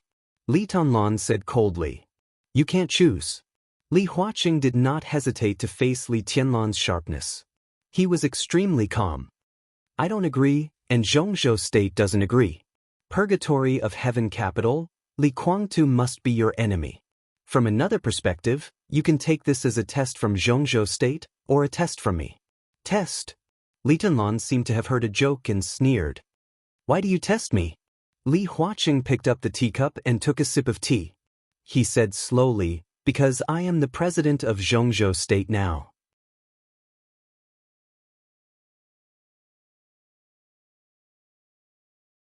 Chapter 1261. Calm, plain, and condescending. Li Huaqing calmly looked into Li Tianlan's eyes. There was an unprecedented depth in his twinkling eyes. Just because I'm the president of Zhongzhou State. What does the position of president mean? All the major corporations advanced and retreated, playing for balance. Similarly, the Senate also had its own conflicts. Sitting in the position of the president, one had to face pressure from all sides. One had to understand compromise and balance, and there were all sorts of restrictions. But in any case, this position was the pinnacle of power in Zhongzhou State. At some point, if Li Huaqing really wanted to do something, then the so-called pressure and restrictions could be ignored. When he began to put the balance behind him and let the president's will fully show, inside and outside Zhongzhou State, Li Tianlan, Dong Qingwudi, and even Wang Tianzong were unable to really resist this will. Because this will represented the world's strongest country, the world's most advanced destructive weapons, the world's most terrible wealth, the millions of troops in Zhongzhou State, and the public opinion that could suppress everything. As long as Li Huaqing nodded, all the resources of Zhongzhou State would become his weapons and sharp swords. All the resources. Under such sharpness, Emperor Dong's palace, the Wang family of Beihai, and the so-called wealthy families were like flying snow under the scorching sun, melting quietly. No one could be strong enough to defeat the whole world. At least not now. Wang Tianzong, who was at the peak, and Li Tianlan, who was invincible, fought against this will. The best result was to ensure their own survival. No matter how many trump cards and how deep the foundation of the power they built was, it would be directly destroyed in the moment when this will press down. Li Tianlan asked Li Huaqing why to test him. Because of this. The atmosphere on the balcony suddenly became extremely depressing. The gentle and refreshing wind stopped without a sound. The world was gloomy. Li Huaqing put down the teacup, took a special silver steak, picked up a piece of cantaloupe from the fruit plate, and put it into his mouth. He said with a smile, "Timon, can this identity test you?" Li Tianlan narrowed his eyes and stared at Li Huaqing. His body was completely tense. Li Huaqing looked at him quietly, and could clearly see the endless lightning and thunder in his eyes. He suddenly smiled and turned to look at Qin Weibai, who had been silent. He smiled and said, Boss Qin, do you think I'm qualified to test Emperor Dong's palace and Tianlan? After serving tea, Qin Weibai had been sitting quietly beside Li Tianlan. She did not say a word, looking well-behaved and gentle. It seemed that she did not exist at all. But both Li Tianlan and Li Huaqing knew that when the topic reached an impasse, Qin Weibai was definitely the best buffer. Hearing Li Huaqing's question, Qin Weibai smiled and said softly, "The president is naturally qualified. This should be our honor. Everyone in Huaqing knows that those who can pass the president's test are all outstanding." The current MP of Zhongzhou State, Minister Cheng Shilai of the Ministry of Personnel, once said in private that he could have today's achievements because he passed several tests you gave him when he was young. Qin Weibai's voice was calm and unhurried. Her voice was very pleasant to the ears. No matter what the situation was, it was calm and elegant, clear and sweet. But when the content of her words fell into Li Huaqing's ears, the smile on his face suddenly froze. It was like a knife, quietly pressed against his heart when he straightened his chest and was about to fight with Li Tianlan to see who was better, and planned to use all his means to see who was better. Cheng Shilai, a Zhongzhou State Councillor of the Ministry of Personnel. This senior counselor, who was very low-key and never showed his talent, had an absolutely pivotal position in the academics. The whole academy had poured unimaginable efforts into Cheng Shilai. Cheng Shilai lived up to the academy's cultivation. He had reached his current position step by step and was recognized by almost all the groups. This was definitely not something that anyone could do. Especially Cheng Shilai's current position. Cheng Shilai controlled the Ministry of Personnel. In some ways, he controlled the personnel power of Zhongzhou State. Cheng Shilai had absolute real power and the absolute heavyweight department. He could be recognized by all the groups in such a sensitive position. This alone was enough to show Cheng Shilai's ability. Li Huaqing had always regarded Cheng Shilai as his successor and had been grooming him. Cheng Shilai had been his secretary, the mayor of Liaodong, the deputy governor, and the mayor of the provincial government. He had entered the top government office in Yuzhou, charged electricity in the Youth Academy of Zhongzhou State, and served as the deputy speaker and the minister of the Ministry of Personnel in Liaodong. Then he was transferred to the Ministry of Personnel as a deputy. In the year when Li Huaqing reached the peak, Cheng Shilai was the first deputy in the Ministry of Personnel. 5 years ago, he successfully entered the parliament and controlled the Ministry of Personnel. Li Huaqing's trust in him had never been shaken from beginning to end. Without the rise of the Li family, Without the turmoil of the overall situation, Li Huaqing was unlikely to be re-elected in this election. Cheng Shilai was the new giant that Li Huaqing and the academy planned to replace after he retired. Now that Li Huaqing could be re-elected, the academy was surprised and had more expectations for Cheng Shilai. He was qualified to be a director this year. But Li Huaqing was still there. Cheng Shilai might as well accumulate for a few years instead of fighting with others for a position that was neither rising nor falling. If Li Huaqing did not retire, he would have the final say in who controlled the Ministry of Personnel. In this way, Cheng Shilai would not be moved. He would stay in the position of the Ministry of Personnel for another 5 years, which was enough for him to use the resources in his hands to really strengthen the academy and let his students spread all over Zhongzhou State. Li Huaqing could now use these 5 years to pave the way for him. Cheng Shilai in 5 years was naturally not the same as he was now. At that time, he would have enough capital to strive for the top. 5 years later, Li Huaqing retired and Cheng Shilai replaced him. His goal was at least the Prime Minister of Zhongzhou State, and even a strong contender for the president. With Li Tianlan's negotiation this time was largely because of Cheng Shilai. Because of Cheng Shilai's present. And also because of Cheng Shilai's future. Just as he had told Qin Weibai. He hoped that Li Tianlan could mature, be absolutely invincible in force, and be immovable in mind. He needed a real, fully mature peerless heavenly son. Such a Li Tianlan was really worthy of him handing over Zhongzhou State to him. Li Huaqing bet that Li Tianlan could fully mature. More than 20 years later, Li Huaqing and the academics would fully support Li Tianlan to become the president of Zhongzhou State. This was a condition that Li Tianlan could not refuse. Once Li Tianlan agreed, the first thing to do was to ensure the influence and scale of the academics before he became the president. Only the support of the academics, which still maintained a strong influence after more than 20 years, was really valuable to him. Therefore, as long as Li Tianlan agreed to cooperate with Li Huaqing, the academics would immediately become Li Tianlan's firmest ally and supporter. Similarly, Li Tianlan would also become the firmest ally and supporter of the academics. The new group was now full of vitality. If it cooperated with the academics, at least in the next 20 years, the academics would not encounter any major crisis. During this period, it was enough for them to adjust the shortcomings of their own structure, make up for many defects, and increase their own foundation. Such cooperation was a real win-win situation. The academics won for a stable foundation for long-term development. The new group won for an infinitely bright future. With the support of Li Tianlan and the new group, the academics would naturally be more confident.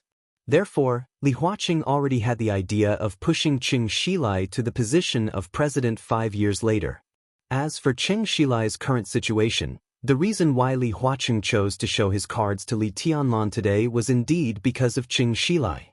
To be exact, it was a phone call from Cheng Shilai. The content of the phone call was somewhat inexplicable. Li Huaqing did not know what it meant at first, but now listening to Qin Weibai's soft voice, he understood everything in an instant. "Are you scheming about Shilai's matter?" Li Huaqing asked slowly. "What matter?" Qin Weibai blinked her eyes and said innocently, "I don't quite understand." Li Huaqing subconsciously clenched his fists, took a deep breath, and did not speak. He was a little angry in his heart. But this anger was suppressed by him before it burst out. At this time, extra emotions were meaningless at all. He came to negotiate with Li Tianlan today because of Cheng Shilai. Cheng Shilai talked to him on the phone last night, and what they talked about was just some of his own private affairs. Cheng Shilai's wife had died more than 10 years ago, leaving behind a daughter who was now the vice president of a multinational group in Zhongzhou region. In addition, Cheng Shilai had a son who was 10 years old this year. Cheng Shilai, who had not remarried for more than 10 years after losing his wife, had a 10-year-old son. It was clear what this meant. Li Huaqing knew the existence of that child and had seen him with his own eyes. During festivals, when he and Cheng Shilai met in private, he even gave the child several red envelopes. Illegitimate child. It sounded dishonorable. But that was it. Li Huaqing really did not take it seriously. When one's status reached Cheng Shilai's level, no, even if it was 2 or 3 levels lower than him, basically no one fell because of the problem of lovers and illegitimate children. This kind of problem was not a problem at all when one reached a certain level, but when there was a problem, it would inevitably be raised. When the position was higher, at Cheng Shilai's level, almost all problems were no longer problems. The only problem for people at this level was whether the support from both above and below was enough. As for the rest, it could not be said that it did not matter, but there was really no need to worry too much. Li Huaqing had seen the child and the woman beside Cheng Shilai. Although they had not seen each other many times, the woman had left a deep impression on him. It was almost difficult to find flaws in a woman in all aspects. Appearance, figure, temperament, speech, talent, life, character, she was flawless in all aspects. Just like Qin Weibai now. But a woman who was a little different from Qin Weibai. Her name was Gu Qingqiu. Her identity as a mistress could be said to be Cheng Shilai's only weakness. A weakness that could not be called a weakness. No one would take it seriously. Even Li Huaqing had turned a blind eye to this. He didn't care about it at all. But he did not expect that one day this woman might really become a target for others to attack Cheng Shilai. From the beginning to the end, the existence of this woman was a trap. A near-fatal trap aimed at Cheng Shilai. A lover was really nothing. But if this lover had an extraordinary identity, this kind of trouble was enough to give anyone a headache. Gu Qingqiu, the second-generation pavilion master of Phoenix Pavilion in Kunlun City. When this identity and this name were combined and passed to Li Huaqing's ears, Li Huaqing did not know how to react for a while.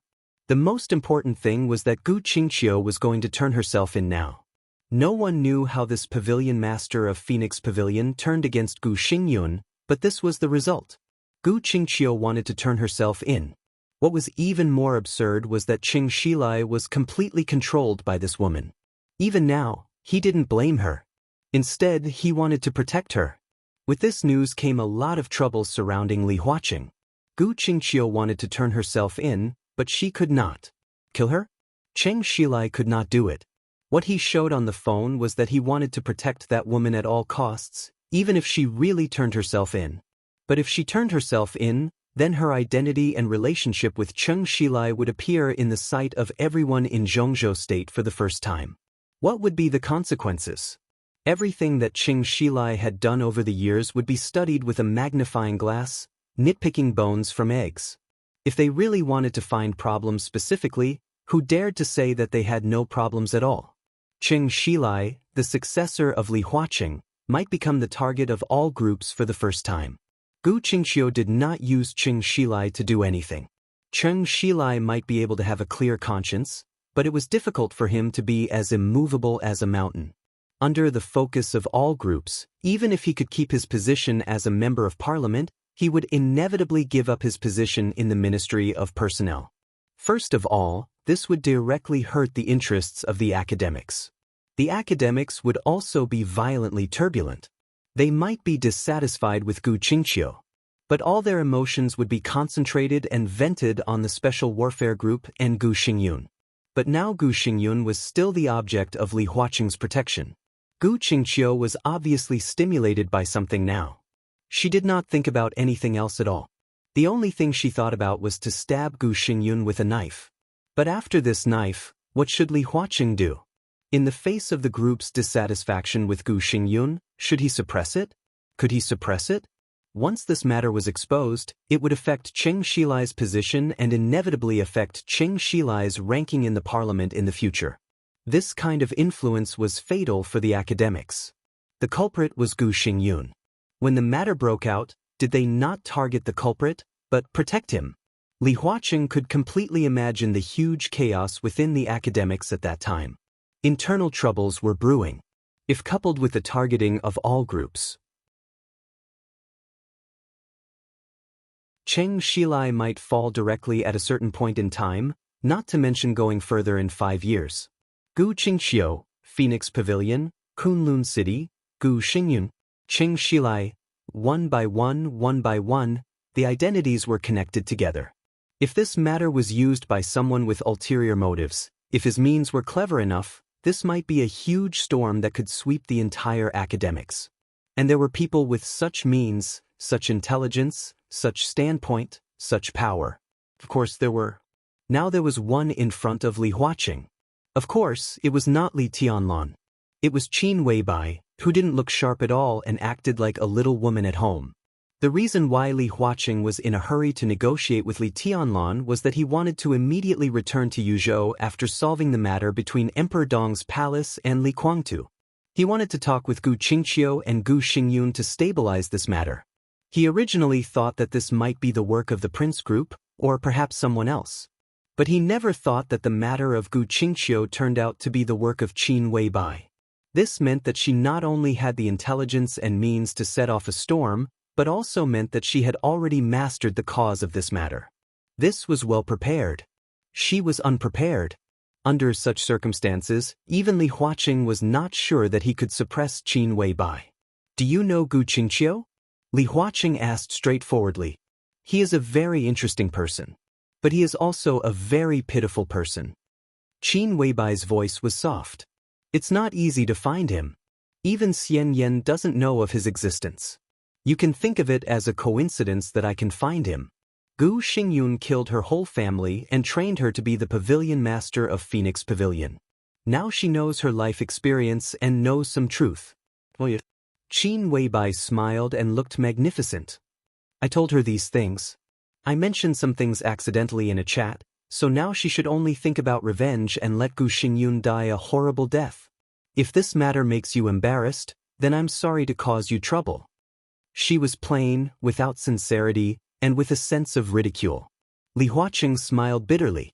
For the first time, he experienced the sense of powerlessness that many people had experienced in front of this woman.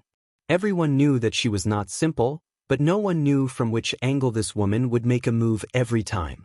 He originally wanted to use a strong attitude to force Li Tianlan to take a step back, so as to fight for more benefits.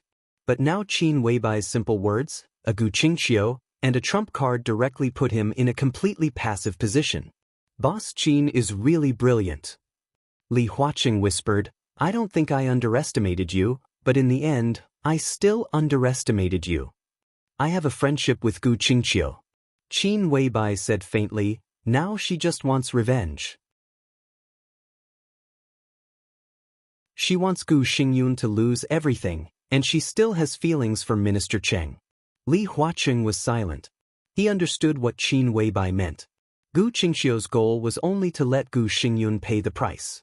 She wanted revenge. So now the only condition for her to give up surrendering was to let Gu Xingyun lose more things, and then use this as a bargaining chip, asking Qin Weibai to take this bargaining chip to persuade Gu Qingqiu.